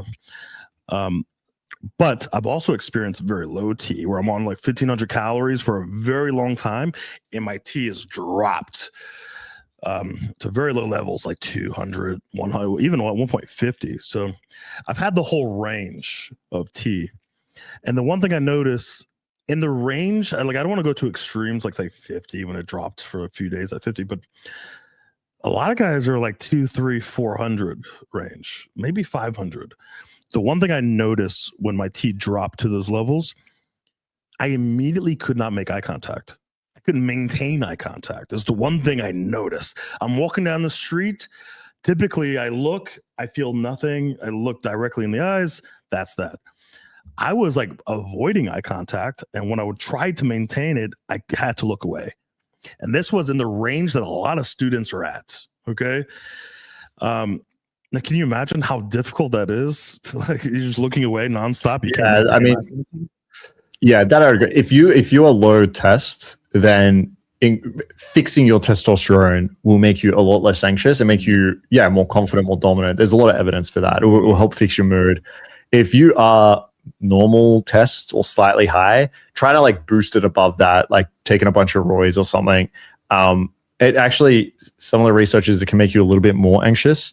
But I agree. For most guys, I would test your testosterone. If you haven't been tested yet, go test.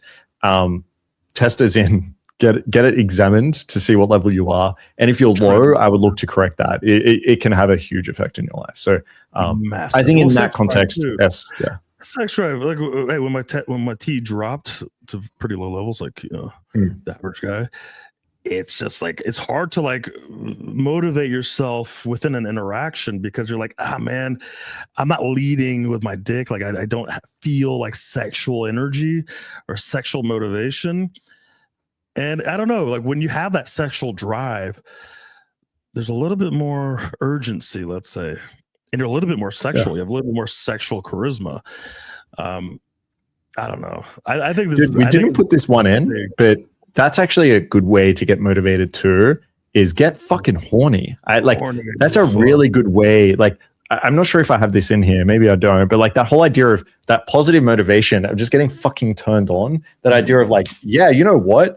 I can get some pussy fucking today, right? Like I can go fuck someone. Like getting turned on, I think is helpful too. I'm not sure if I have that on the list. We'll see. It's fucking, we'll add that to it. Meditation. Ooh. Oh, I think this is, go on. No, I was gonna say like this was for me. I was meditating before I knew what meditating was. So I was trying to figure out like how do I approach a girl or approach a group set and overcome some of the feelings that I was feeling. So my heart rate was pumping, the thoughts in my head was fucking rushing. I couldn't see clearly. I really couldn't be aware of my surroundings because I was overwhelmed with emotions and thoughts. And something that I was trying to figure out how do I overcome this? And I started meditating at home and then meditating when I was actually at the club in front of girls. So it's like sometimes it was kind of awkward. Like I knew that it was gonna be awkward. Like this was gonna be awkward as shit. Like I'm gonna go up in front of groups and just kind of like stand there and go, whew, practice my breathing. I'm like, this is gonna be bad. This is gonna be pretty bad. This is gonna be awkward as shit, but I'm okay with it. All good. And this helped me so much to control my breathing, kind of slow down my heart rate and clear my head. And so when I would be in a group set and I would practice this, it made a massive difference. It made a huge difference. And what I noticed was when I would go into a group set, I used to do this. I used to walk in the middle of a group set and just stand there, and they're all like, what the fuck is this guy doing? And I would just start breathing. Okay, meditate. What I realized, it was not so bad, actually. Like I thought people would react horribly to it. They'd be like, what the fuck is this guy doing? No, I got a few pulls this way. Like girls would be like, what are you doing? Is he meditating? Like, where are you from? I'm like, oh shit. I look around and go, oh my God, you're not my friends. And they're like, you're so funny. Where are you from? What are you doing? And it's like, it just worked out literally every fucking time. Right. Yes. So like meditation, I think is A tier. It helped quite a bit with anxiety. Yeah, it's nice. I wanted to say something and now I completely left my fucking brain. Man. Damn. Meditate. All right, if I think about it, I'll come back. I'll meditate on that. Yeah, exactly. Yeah, grounding exercises. So these are ones in the moment to just unhook from the anxiety a little bit. One that I really like for students is just the 5 senses. So what can I see right now? What can I hear? Taste, smell, whatever it is, just like getting back into the environment. Like this is the whole, again, the external training where we're so in our body, it feels so turbulent that just kind of, oh, hang on. There's more than just my body, my emotions, my feelings right now. There's a world around me. So I think those grounding exercises are probably up at A as well. They're really nice. First set rule. So this is similar to just like graded exposure. I'll put this maybe down at B, where it's just, I just had this rule for some of my students when I first started that like the first set I see, I'm just going to start there. I'm just going to open. So if that's a security guard, the first person, I'm just going to go open them, or when I get in, like I'm just going to get the fucking balls rolling. And again, like once you get a little bit better with AA, maybe you don't need this. But at the beginning, to start with the graded exposure, just get yourself in there. I think it's a nice rule to set up for yourself just to get started. I've got here internal work. So this is similar to the challenging the beliefs, but more on a subconscious level.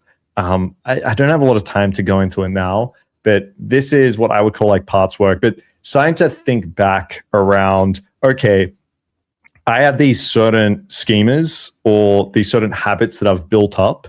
I don't exactly know why I have them, but this internal work is a way to be able to like find out what those are and where they come from. So yeah, I put that around an A as well.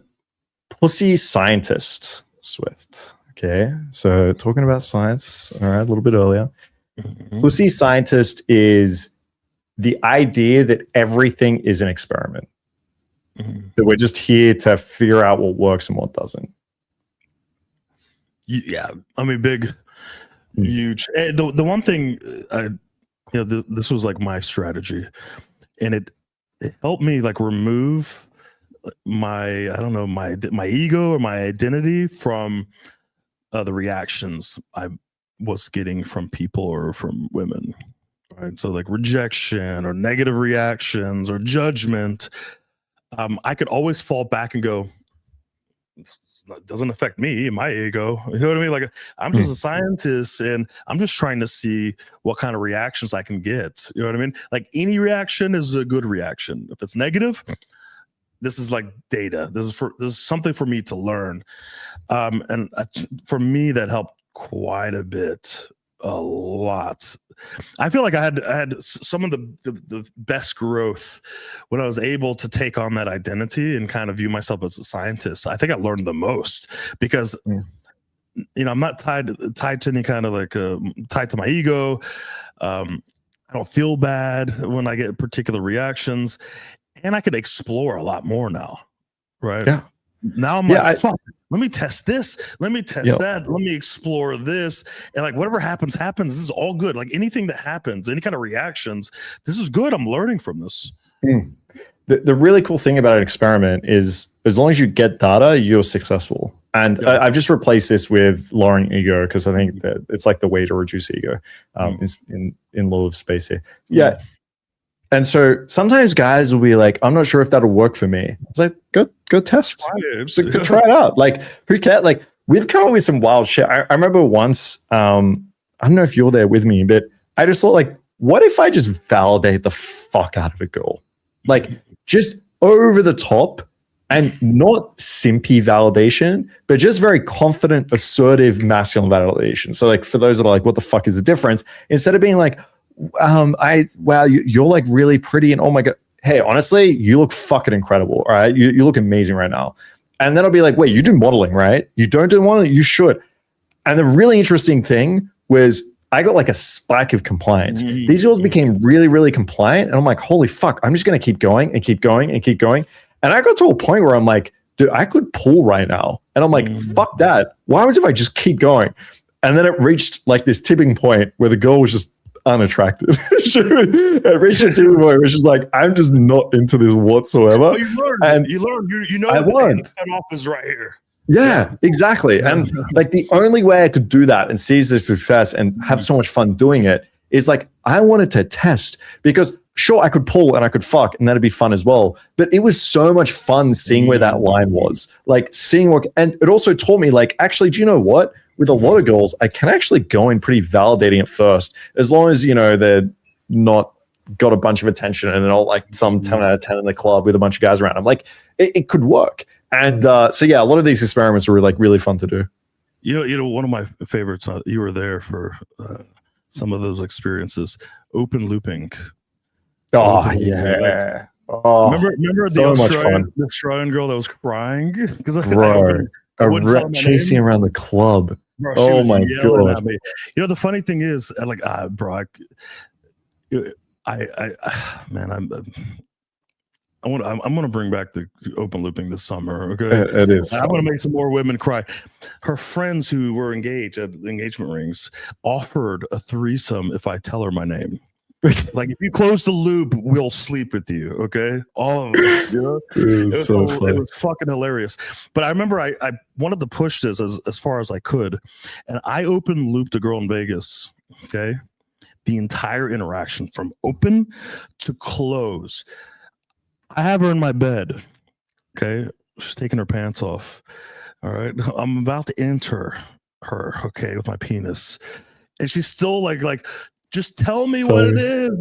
She's like, just close the loop. And I'm like, oh, okay. And I'm fucking her. And then after I'm done fucking her, she goes, are you going to tell me now? The most hilarious close. Dude, they will chase. Like, I told her nothing about me. I just open loop the entire interaction. Yeah. I'm pulling her, and I'm still like open looping her. I take her home. I'm open looping her.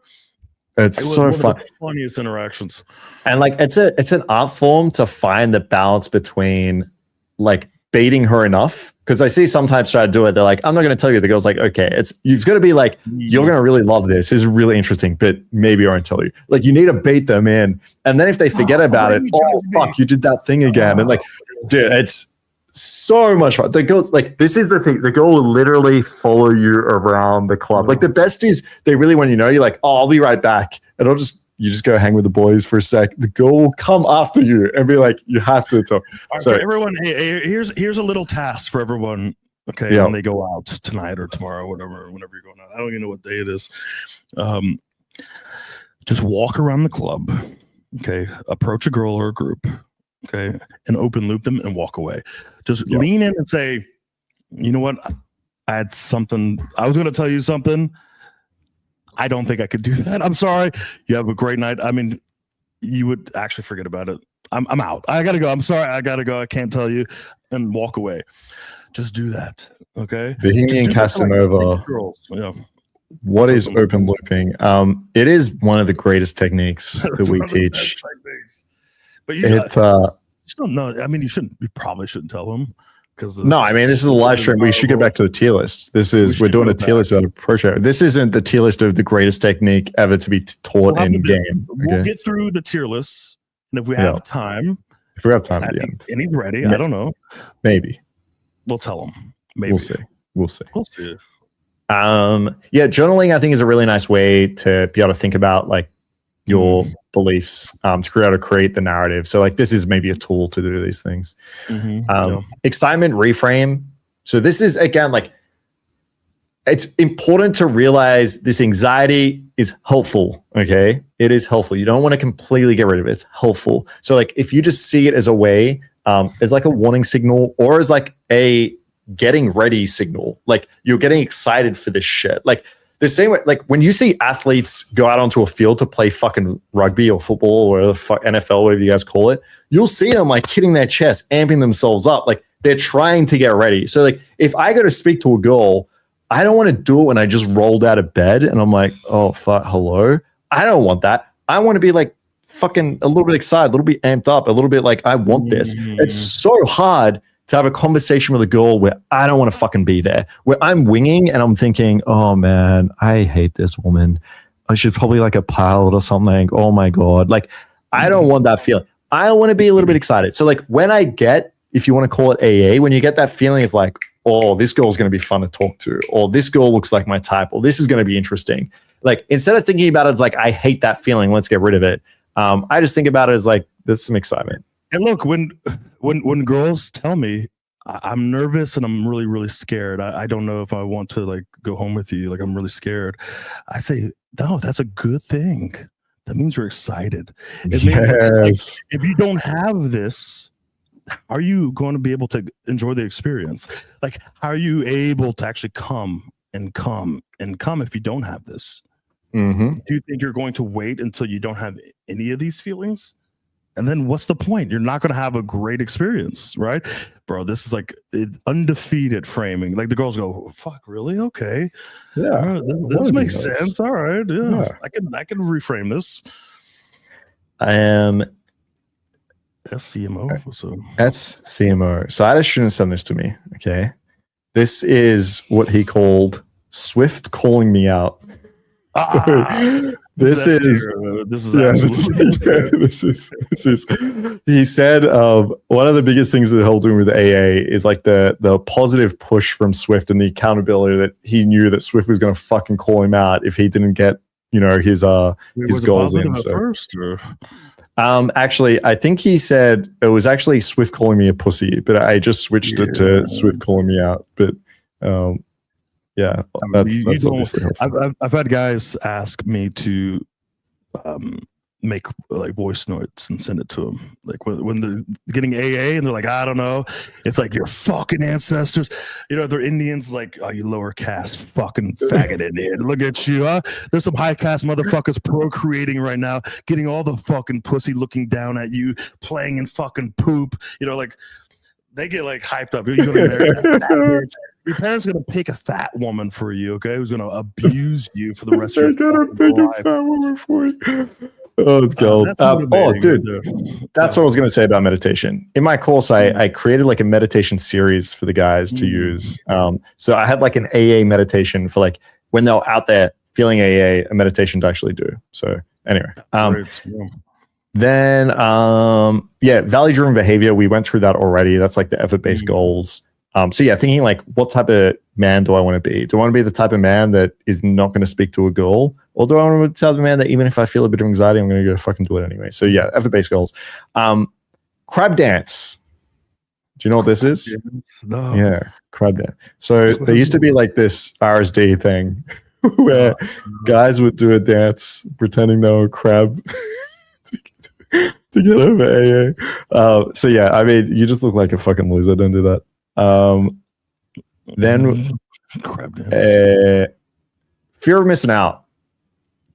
So this is, yeah, I like the idea of thinking if I don't open, sure, I could miss out on learning something from this interaction. Sure, I could miss out on a fun kind of conversation or experience. But like, this could have been your pull, right? Like that girl, you might have just really been a fucking type. Maybe you're on point. Like this girl could have taken you home or you take her home and you guys fuck. This girl, you don't know. That could be your second wife, right? That could be. And there's, oh man, I learned FOMO by the amount of times where I actually said this, where I'm like, maybe this is my pull. Like when I first started game, it was like end of the night. I'm like about to go home and I see a girl walking to like her, whatever it is, car, Uber.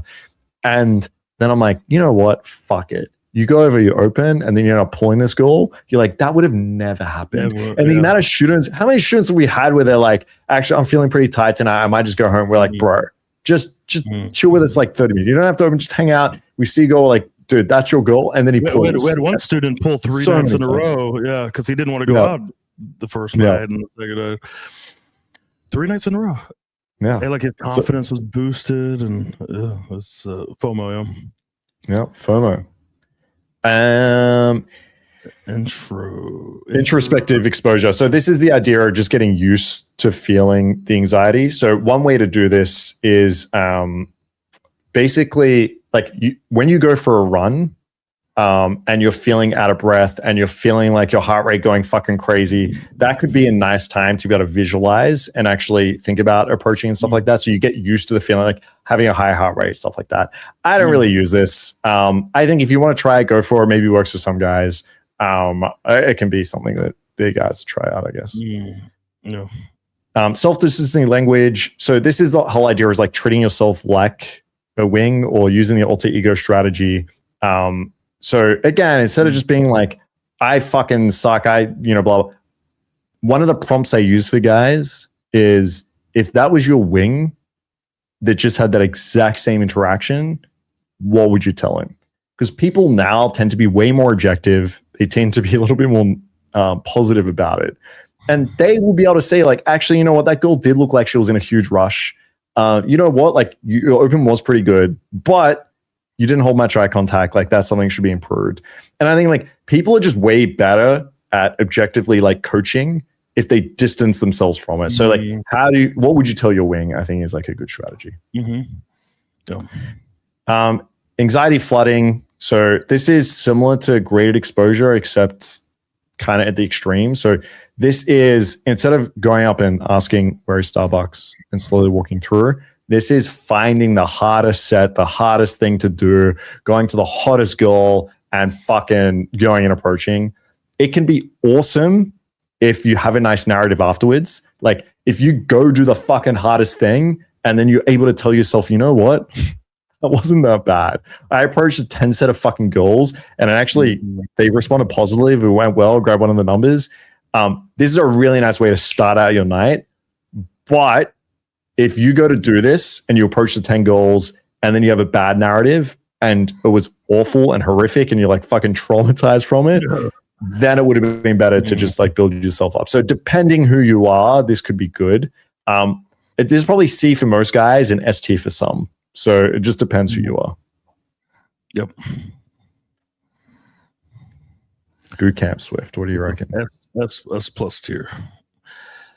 Look, because you get the boot camp and you get everything in S tier and A tier all in one boot camp, right? That's true. Also, I mean, the test boosting, we do provide testosterone and also tren. Yeah, exactly. But look, you get winging. Look, you get his meditation app, grounding exercises. I get to yell at you and degrade you a little bit. That's true. Yeah, you have a particular kink. You enjoy that a little bit. Yeah. They get to pick the type of degrading. Yeah. You pick how you want to be degraded. Yeah.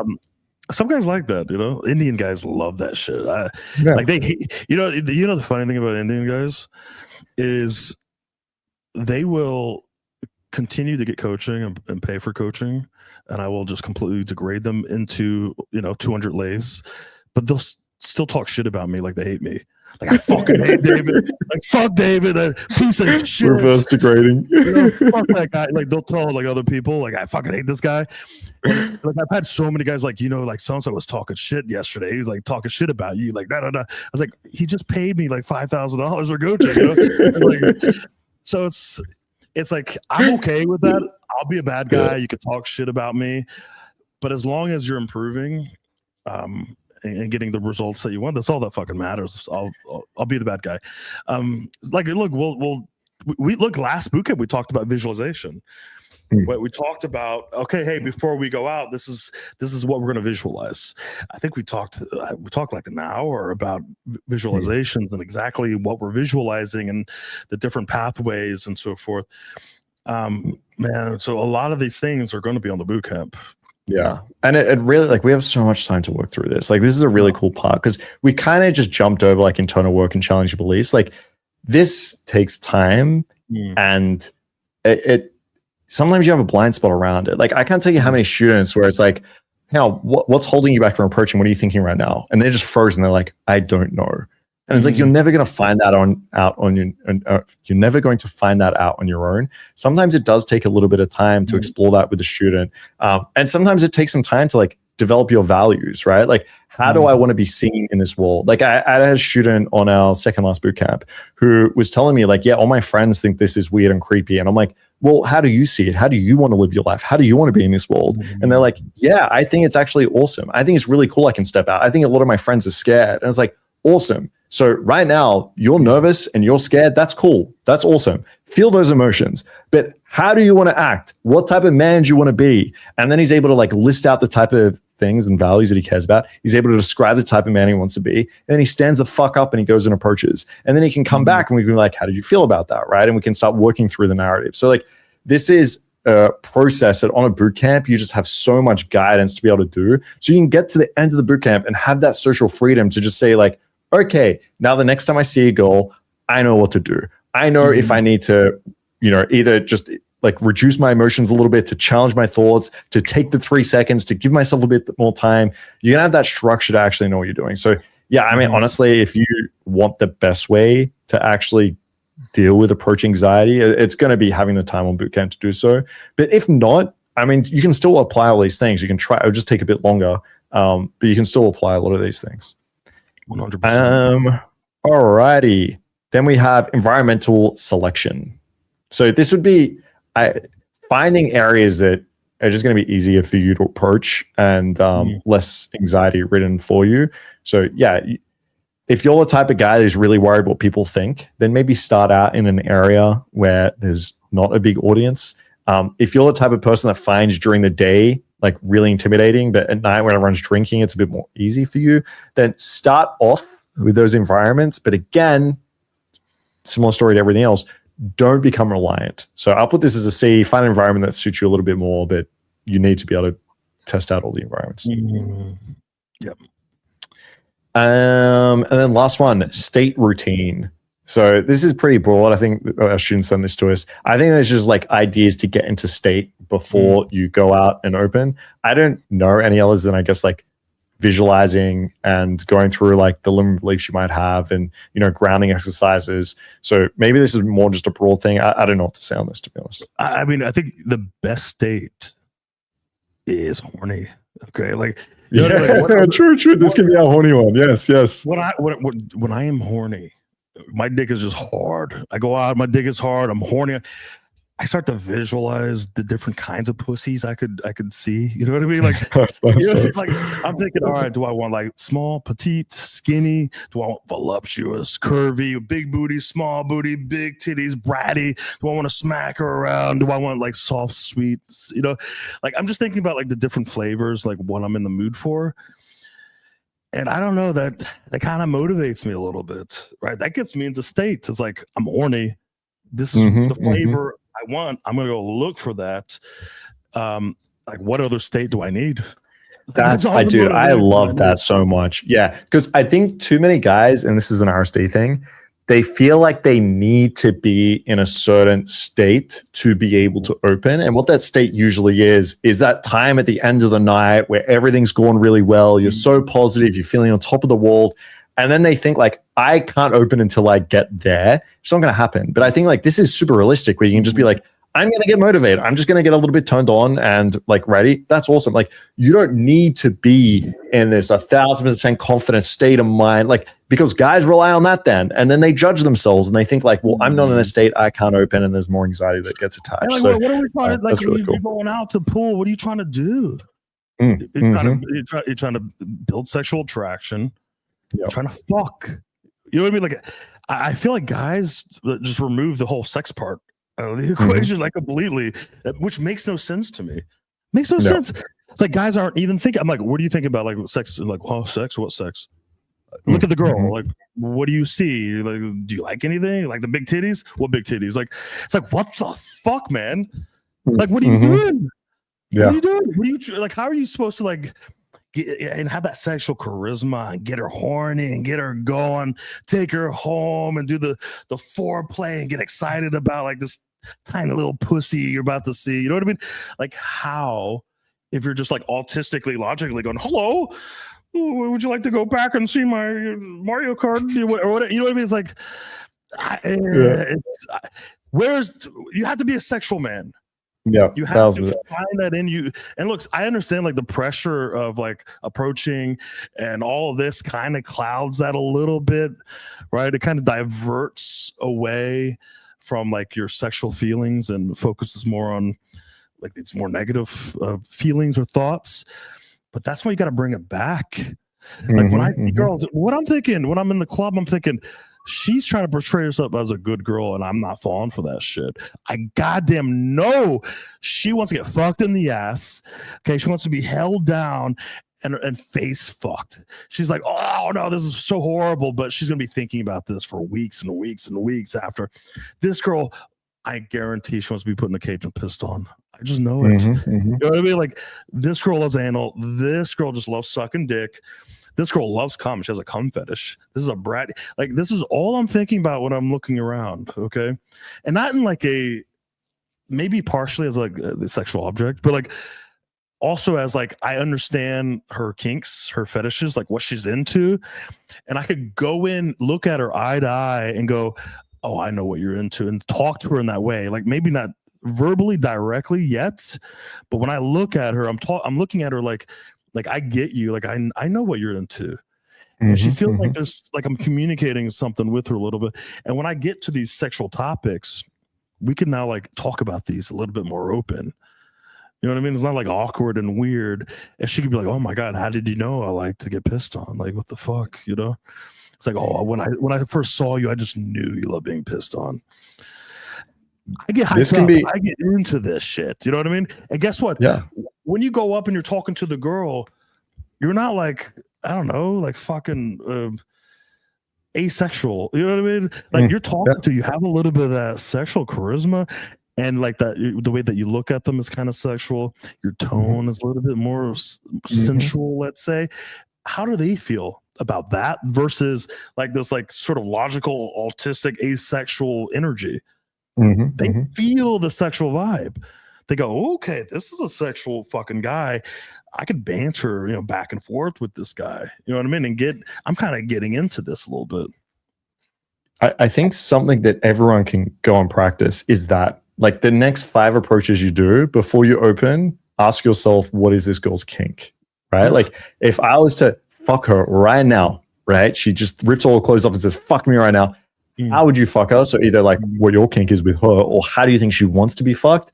That's a great exercise. Everyone ask yourself that. That's the 3-second rule. Within 3 seconds, I need to figure out how this girl wants to be fucked or how I think she wants to be fucked. You know what I do also? You know what I also do? I swear to God, this works. Okay. I can't exactly explain. I can't explain how this works. Okay. Even if I see a girl walking by or from across the bar, or maybe I start talking to her, when I look at her, I look at her dead in the eye, and I'm dirty talking her in my head. Mhm. Something, I don't know what it is, but I'm looking at her and she's talking about, I don't know, her going to school or whatever. She's becoming a pilot or something.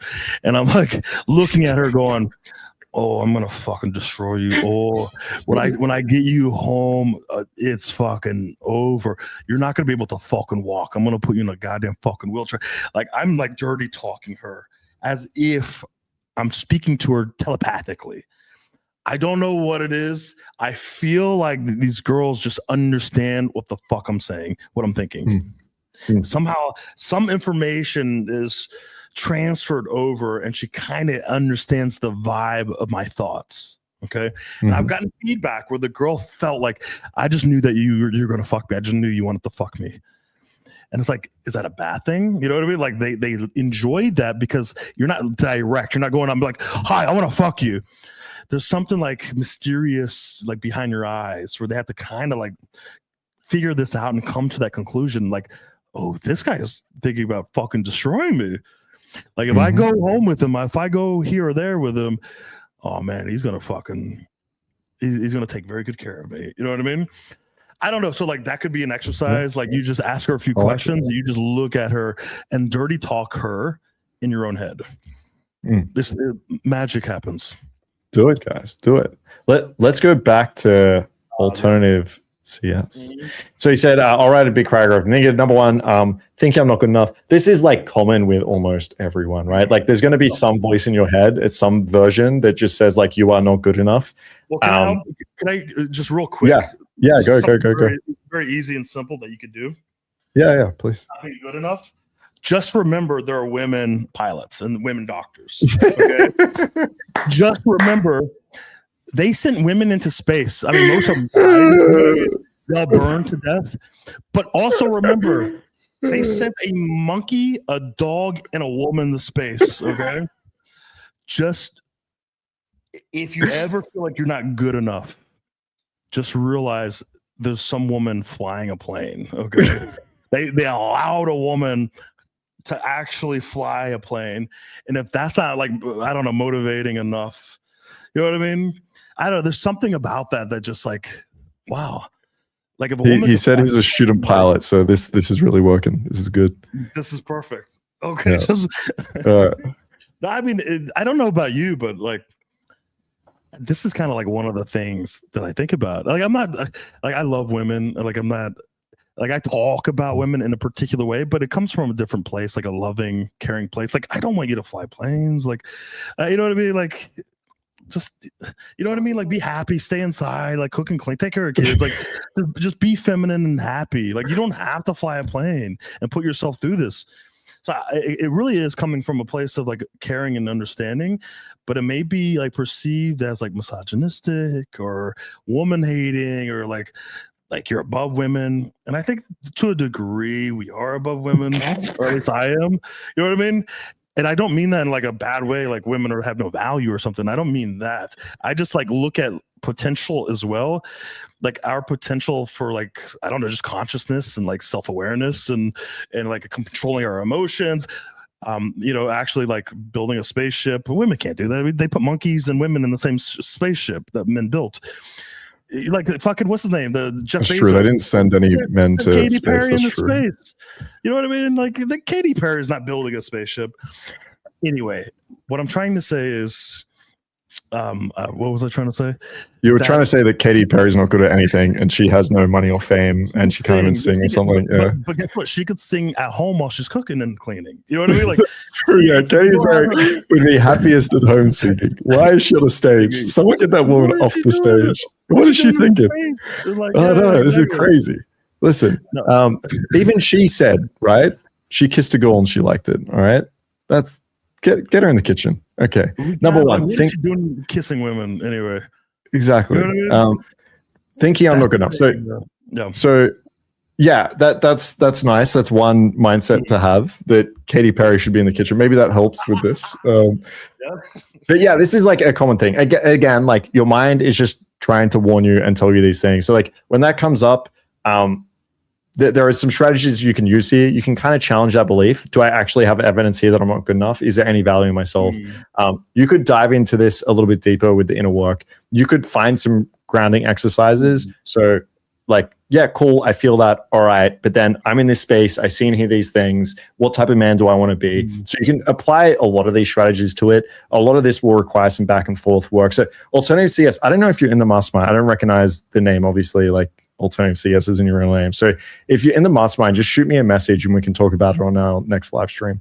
And then, yeah, constant past rejection. That's normal, right? Every single person here has had constant past rejection at some point in their journey. Every single person. Instead of thinking about it as constant past rejection, just think about it as I've had constant practice, right? Like that's what you're having now. Mark, you might need to think about, when you look back, do you think about all the times you got rejected horribly? Or do you think about like all the hot women that you fucking pulled, the different experiences you had? You know what I mean? Like, yeah, honestly, I remember all the amazing times, and then some of the really harsh rejections I remember, but I see it as like a lesson I learned to get to the hot girls. Bro, I don't like if like when I don't, I can't remember rejections. Like I don't remember any of the rejections. I don't remember. Oh damn! I know. I don't have any.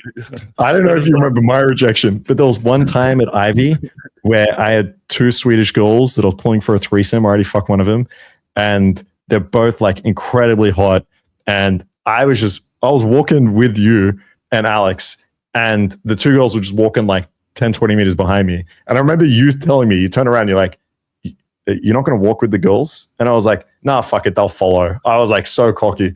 And then she ran into her boyfriend, so Alex translated the Swedish. She said boyfriend. I don't know if it's fuck buddy or not. I don't really care at that point, to be honest. But like apparently, and I was like, fuck me, I learned my lesson. Next time I'm pulling a threesome with 2 girls, I'm staying with them and I'm making sure that I'm walking with them to get to the car. So little things like that I remember. But you're right. In the whole like perspective of things, it's not really rejection, right? Like these are just lessons you learn. It's just practice that you have. So I'd switch up my mindset around that. But hey, send us a message in the mastermind. We'll do a call. And look, the problem is a lot of guys will go, I'm not good enough because I don't have these like 10 to 15 different traits and accomplishments. And it's like, okay, yeah, you could like, let's improve and develop certain skills and accomplishments over time. We could do that. But like for me, I picked like 1 or 2 things that I could kind of like latch on to, you know what I mean? Like I was like living in my parents' basement and I didn't have a 6-pack. I was just kind of fat, like all these negative things. And I'm like, all right, give me like 1 thing. And I'm like, oh fuck, I remember like all my exes saying that I was the greatest pussy eater. You know what I mean? Like I remember like my first girlfriend like telling all her friends, like, you gotta try David, my boyfriend, he's gotta eat your pussy, he's the best. And I'm like, oh fuck, okay, I am really good at eating pussy. And I'm like, all right, let me like go into like these interactions going like, all right, you're talking to the greatest pussy eater of all time. Okay. Like you don't know it yet, but I'm gonna bring it up and explain it to you soon. Okay. And it's like, yeah, but I don't have money. Yeah, I'm in the basement. It's like, kind of like I'm not telling girls this, but I'm thinking this.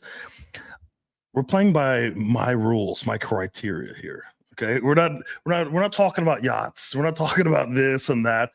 We're talking about, in my world, who's the best pussy eater. You know what I mean? Like this is what we're determining the value on, right? Pussy eating. And this is what I led with, and I developed my DHVs around pussy eating, and then I would pull on pussy eating.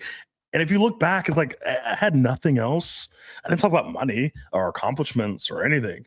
The whole conversation and whether or not she's going to like me or she's going to go home with me literally was based on 1 thing, my 1 value. That's pussy eating. That's it. And to her, it's like, oh my God, yeah, I just came to your like basement and like a little shitty little mattress and everything. I had to climb through the window to leave. But man, the pussy thing was the fucking best. It was better than my ex. It was better than the guy who spent like $10,000 on me. Better than the 6-pack guy. And guess what? Now she's hitting me up going, I need that pussy eating.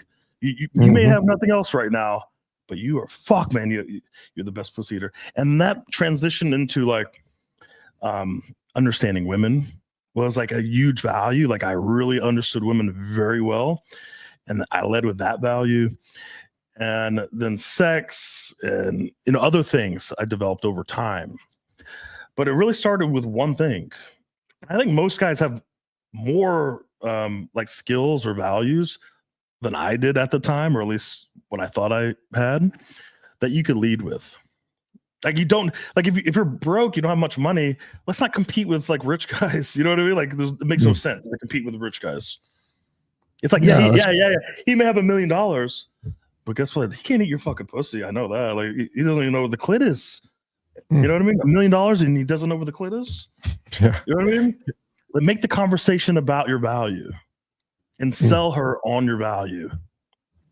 Yeah, 100%. Yeah, play by your rules, right? Play by your rules. Blue asks, what about props, taking pressure? Oh yeah, I said I'd do this. So taking pressure off, yeah, that's one that can help. So instead of going out and thinking like I have to game, is going out and just thinking like I'm just gonna have a conversation with a couple of people. Like you could go out. I think Blue gave the example of I'm just gonna go play pool. Yeah, go play pool, invite some girls. It doesn't have to be a big deal. That can be really nice in the beginning. Like when you're first starting out, is take all the pressure off.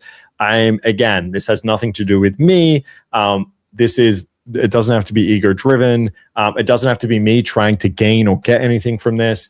It can just be me going up, saying hi to a girl as an experiment and just seeing what happens. So yeah, taking the pressure off is great. You could put that around like B for like guys starting out for sure. By the way, that opening comment did explain it for me. However, making a full video on it would be perfect. I can see how it would work amazingly well. Yeah, there's a whole video of open loop.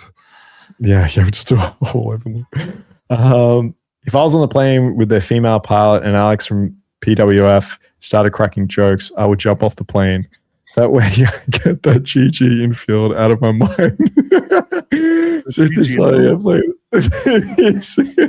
Game global. Dude, this guy's funny. He's basically, he'll jump off the plane. Yeah, smart. I mean, don't you think they should tell you like, hey, your pilot is a woman? Like announce that? No, they shouldn't tell you that. That's the most insane thing I've ever fucking heard in my life. It's not insane. So, do you think they should announce if your pilot's black? Yeah. Do you think they should announce if your pilot is over 60? Well, black female. I mean, I'm sorry. Like, do you think they should announce if your pilot's over 60? Do you think they should announce if your pilot's under the age of 25?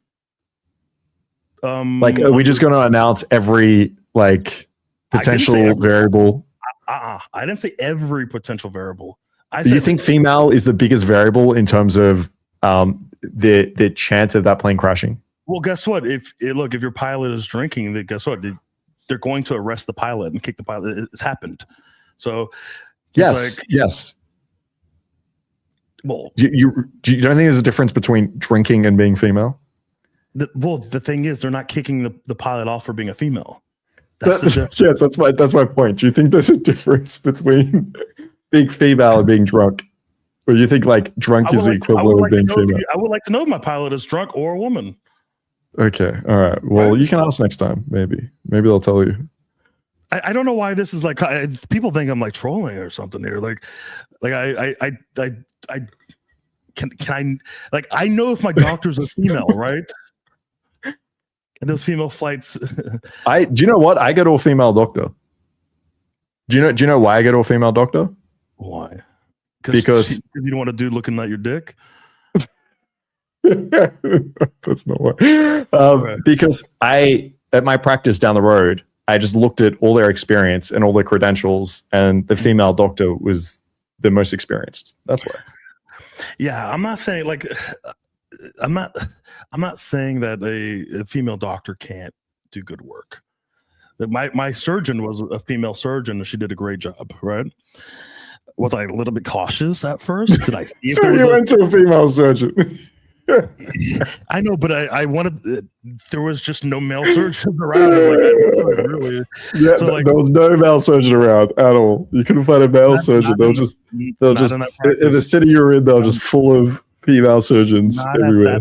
The hospital was a very good hospital. It was the best It's hospital. a female hospital. Yeah. Who was nursing in the hospital? Who was your nurse? Was it a female? The nurses were great. Yeah, the nurses were Yeah. awesome. What about the clerk? Was the clerk female? They were all great. Yeah, Sounds like you went to a female hospital. I didn't see any guys. I didn't see any dudes. But they were great. The women were great. I had like I'm surprised you survived. Are you okay? I had 10 women around me. Wow. You must have been worried. They did a great. I mean, she did a great job. I'm just saying that I was a little bit more cautious, and I'm a little bit more cautious. The thing is, I got to do research into like whether she's good or not. You know what I mean? Women can choose to avoid male drivers in the US. Swift wants to avoid. Yeah, I have no problem with him avoiding a female pilot. But they shouldn't have to, as an airline, announce that it's a female pilot. But you're saying that I'm not allowed to know that my pilot is female before I get on. Like, I said you can ask. If you want to know that, go for it. Like, if you refuse to fly with anything, I think you're silly for it. But if you want to do it, I mean, it's up to you. That's your decision. The thing is, I get to find out when I'm on the plane. Can I know before? Can you? No, you can. I'm sure you can email and find out before. Yeah. You think so?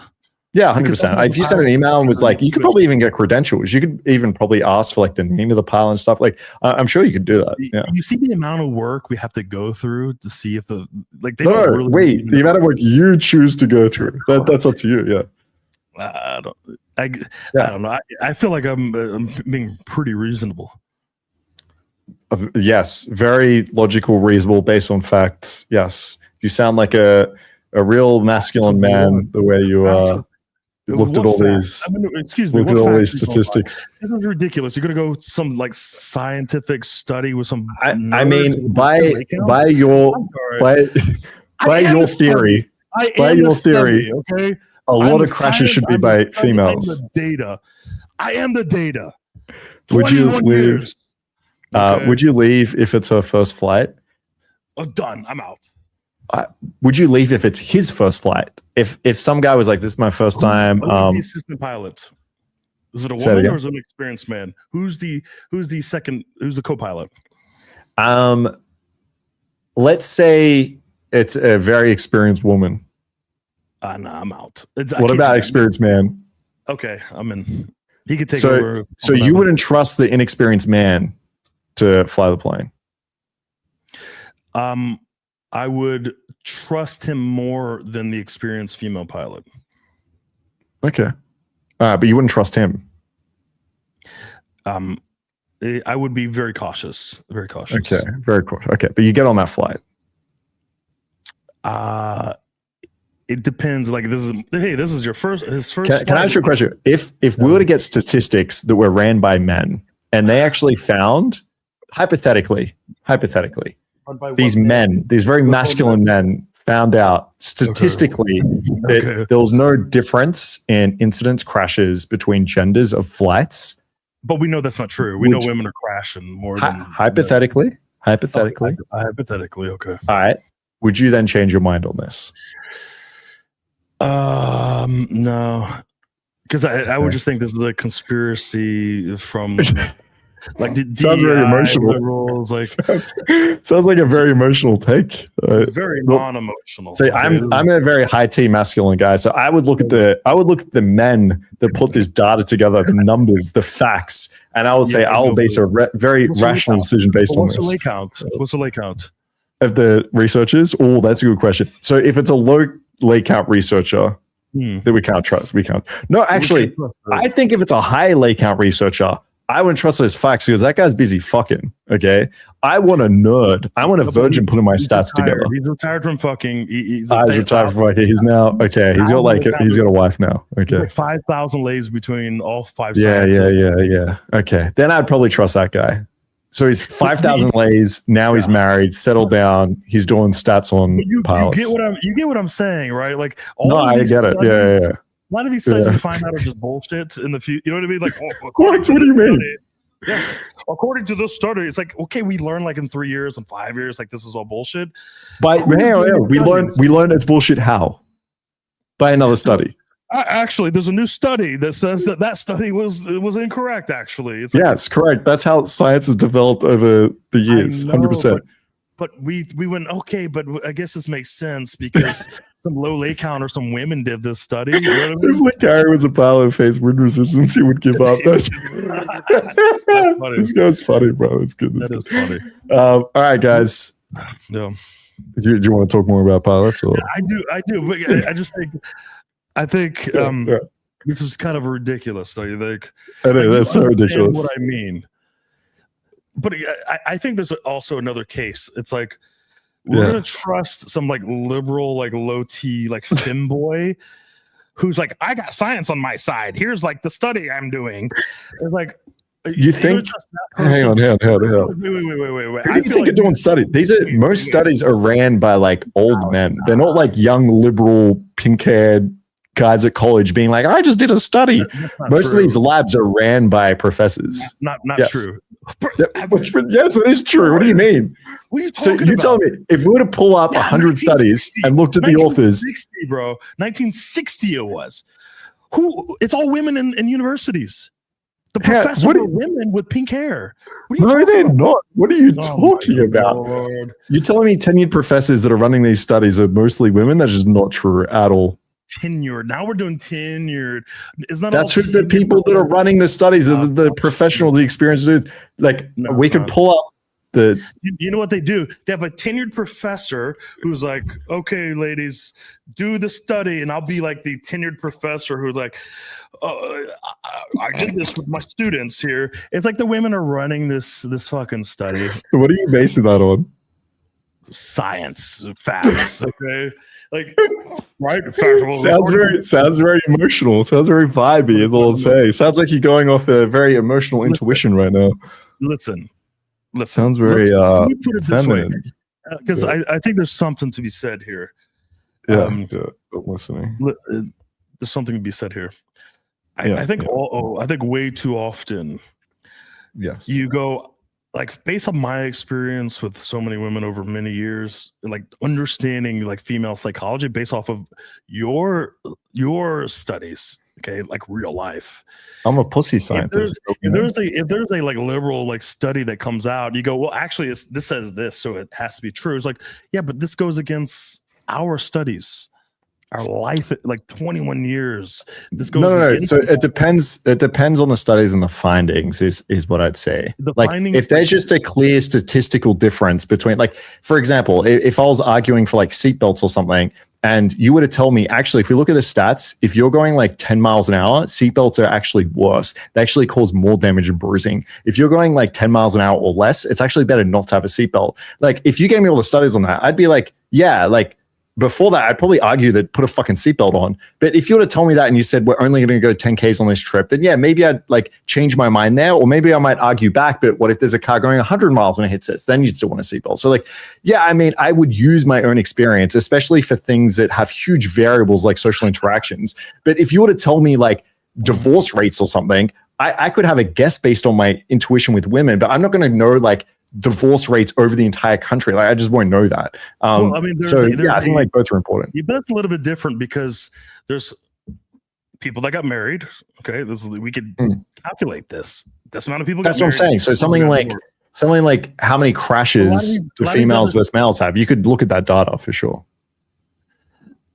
Yes, there's particular things where it's like, okay, this crash, this happened. We could count this, but a lot of your studies are like, well, actually, it's like, okay, name one study. Name one study where it's like, whoa, that I'm talking about. I mean, now that you're not going to know one. It's going to take exactly. Long to, like, one study. Apparently, there's so many. What's one study? Well, I didn't prepare the study. Okay, yeah. So I didn't prepare the study. But you get what I mean. Just one. Right? It's like, no.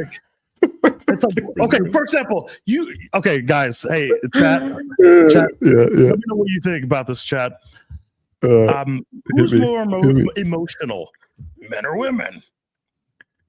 I don't know. Like, we could say we could like reframe that any way we want, but like, who's more logical? Yeah, there are going to be some things that women are more of 100%.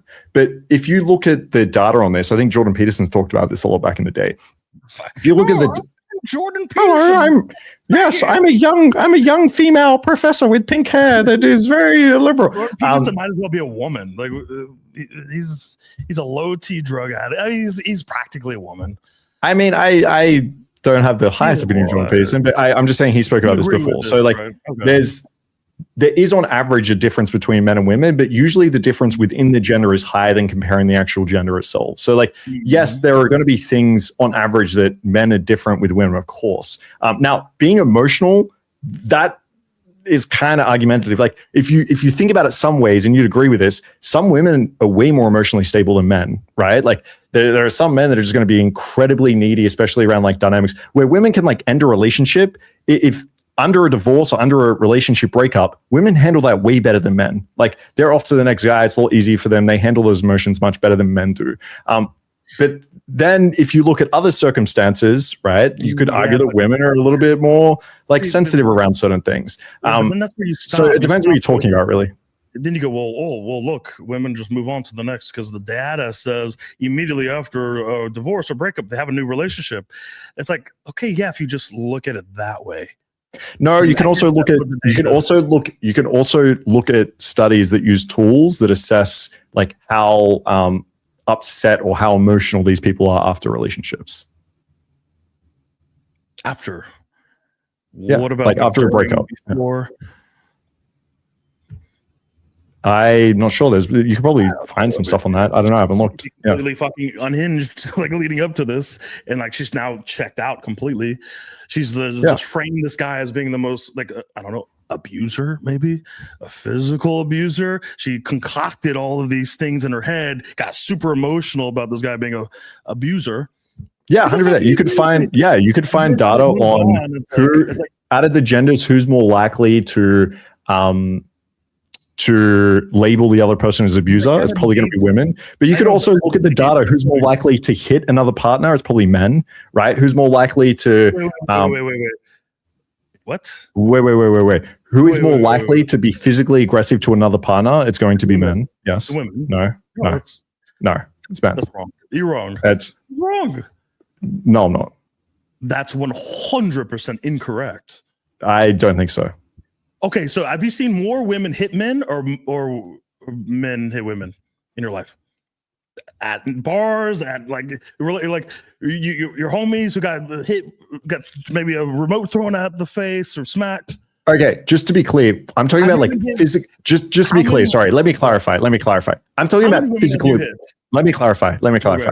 I'm talking about physical abuse. I'm not talking about a girl being like, "Oh my God, stop it." I'm talking about a girl aggressively like punching a guy and leaving a mark. That's what I'm talking about. And when it comes to these stats, I haven't seen many at all, to be honest. I don't even know if I've seen one. So like for me to be able to say that based on my personal experience, I can't do that accurately. I need to then look at the data and say how many physical altercations first. Like say it again. Women initiate whenever there's like mutual physical altercations, woman hitting man, man hitting woman, it's the woman majority of the time initiating that physical contact. Even if that's true, your question was who is more likely to be physically abusive in a relationship? It's men. Okay, physically abusive. What do you mean by that? Like to you, if a woman's like, I don't know, you're getting hit by a woman and you're not like, I don't know, sitting in the corner crying, like being held hostage. Well, that's not abuse. You know what I mean? I'm talking about like aggressively. At like, we're using like aggressively. What does that mean, aggressive? Like if I get hit, if the girl's like, "Oh my God, stop it," and slaps you, are you going to be like, "I was just physically abused"? But Jesus Christ, of course not. I'm talking about a girl that is like angry and he's trying to hurt you. Now, maybe she doesn't do a very good job at doing that, but I'm talking about like a girl that is angry and trying to hurt you, like physically abusive, not oh my God, this girl like pushed me and was like, "Stop it." That doesn't count. Are you saying that more men are physically beating their women than women are trying to hurt their boyfriend with, I don't know, their fist, their hands, or an object? That's ridiculous. Yes, I'm saying men hurt their women more than women hurt men, and it's out in the data very clearly. Yes.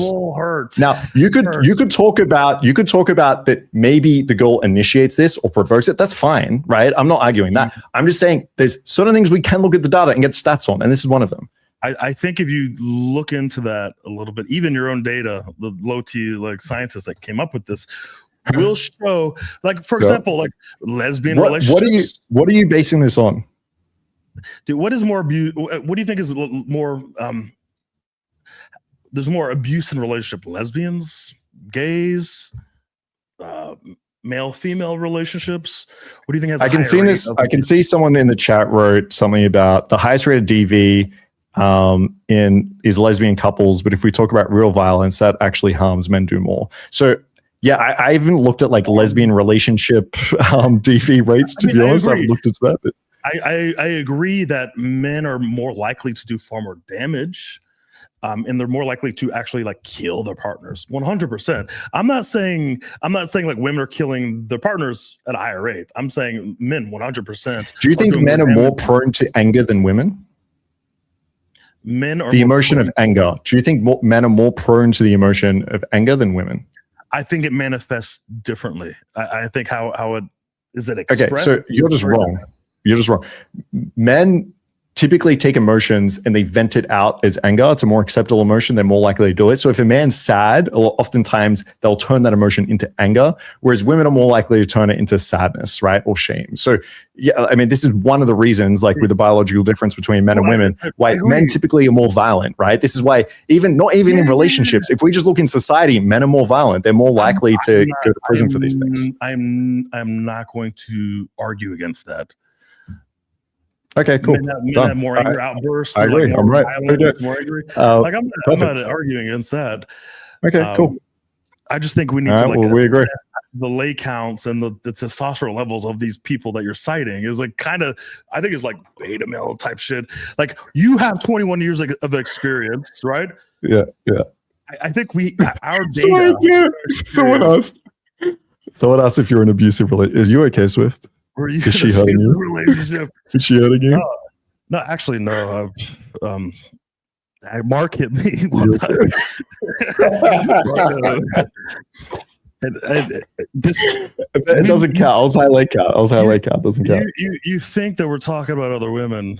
Actually, this is actually just us arguing about our domestic violence issues.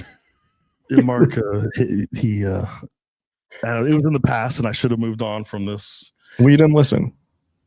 No, I've never been in an abusive relationship. I did have one ex that was like fucking crazy, knives and remotes. But like since that one relationship, I mean, women have been very nice. Yeah, I don't know if it. Oh, dude, actually, okay. I was gonna say I don't know if a girl's ever hit me. A cock block hit me once in the club. Actually, yeah, she slapped me. Oh yeah, I mean the cock blocks do that. Yeah. Do you remember that? It was in Budapest like 7 years ago. I don't know. I feel like there's been a lot of like abuse. It actually, it's hard to bring up actually the trauma. Well, do you think that information is in the data? Mm-hmm. I did report it actually. I did. You did report it. I did report it. Yeah. Afraid. You're too ashamed to report that abuse. I reported that. That was that. No, actually, that's a good point. I reckon men probably do underreport. That's actually a good point. But I'm not reporting shit. What are you talking about? Yeah, I've never had I've never had an abusive. The only time that it's really reported is if someone calls the police to a domestic situation, like a neighbor. And they come and try to figure out what happened, and the guy's like, yeah, she kind of like hit me and did this and did that, and they arrest the girl. And sometimes the guy's like, no, I don't want to press charges. So like when it comes to that, it's reported, but it's a lot higher. I find it hard to believe. I don't know. I'm not being abused. I'm just saying I've seen a lot of women hit a lot of men. How did you respond? I guilt tripped the fuck out of her. I was like, oh my God, I thought you were nice. I can't believe, because I don't know what I was doing. I was obviously trying to trigger her. And then she's like, oh my God, I'm so sorry. I can't believe I did it. And I'm like, wow, this is fucked up, like blah, blah. And then you deserve I think I was winging. I think I was winging a student.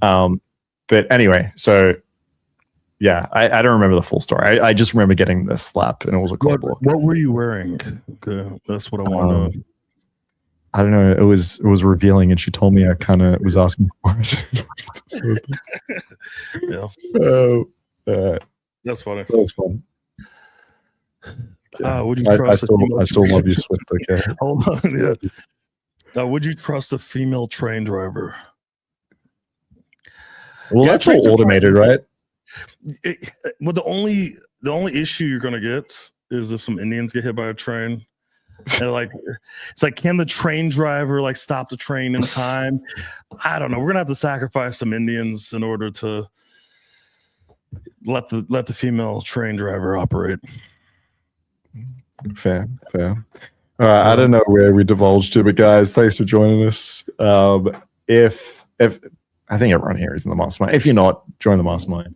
Okay. Otherwise, I'm doing a call tomorrow on what's the guy's name? Jack Demo got accused of he got sent to prison for 3 years actually. Oh, he for went to sexual assault. 3 years. 3 years, yep. Oh shit. Yep. So he started his sentence, I think, like 2 days ago. I spent the last 3 days, Swift, reading the transcripts of this court case. Like, I probably spent fucking 16 hours reading. So Alex from Playing with Fire and myself are going to go through that tomorrow. So come join us on stream then. And then next week, I don't know what tier list we'll do, Swift. I don't think we have it prepared for next week, do we? We'll figure one out. Oh, I think we have a few good ones. Right? Yeah, we got some amazing ones. Maybe we could do like best locations, best cities, something like that. We'll see. But yeah, we're back next week. Can we rate women? As in just women, like specific women, or yeah, specific women. Just women. The tier list is just women. SAB. We just like we pop up like lays from the past. Let's talk about where we rank our lays. Oh yeah. You know what I mean? Like the one fun. we pulled from Budapest, and we pulled from here. Yeah, that could be fun. Or like, I mean, archetypes. Did we do archetypes? We haven't done archetypes yet. I don't know if you want to do like the like your most fun like archetypes. our favorite archetypes or something. Favorite archetypes. Or Someone said, please give a tier list on nice guy behaviors and which ones are okay and which ones are actually really bad. Or common behaviors that kill attraction. Yeah, common behaviors that kill attraction. Yeah, that could be good. Yeah, nice. Tier less on male subcoms. I don't know. Like, what about like ethnicities? Like different ethnicity, our favorite ethnicities, and just like racialize this a little bit more. Yeah, exactly. Yeah, that's fair. Favorite chores that women do or something. It's like very sexist. Like, I feel like we're just talking about the different sexes all the time. You know what I mean? Yeah, let's get racial. Like homophobia and transphobia, like racism. So let's try to like. Yeah, we'll bring that back. I'm sorry, guys. Sorry we've been prejudiced to only one group. We'll fix that. All right, so it's been a lot of fun. A good time. All right, catch you guys next time. I got my therapy session coming up. Oh yeah, is that our therapy session? Or okay? Yeah. It's good luck. Hours. Thank you. All right, take care. Bye bye.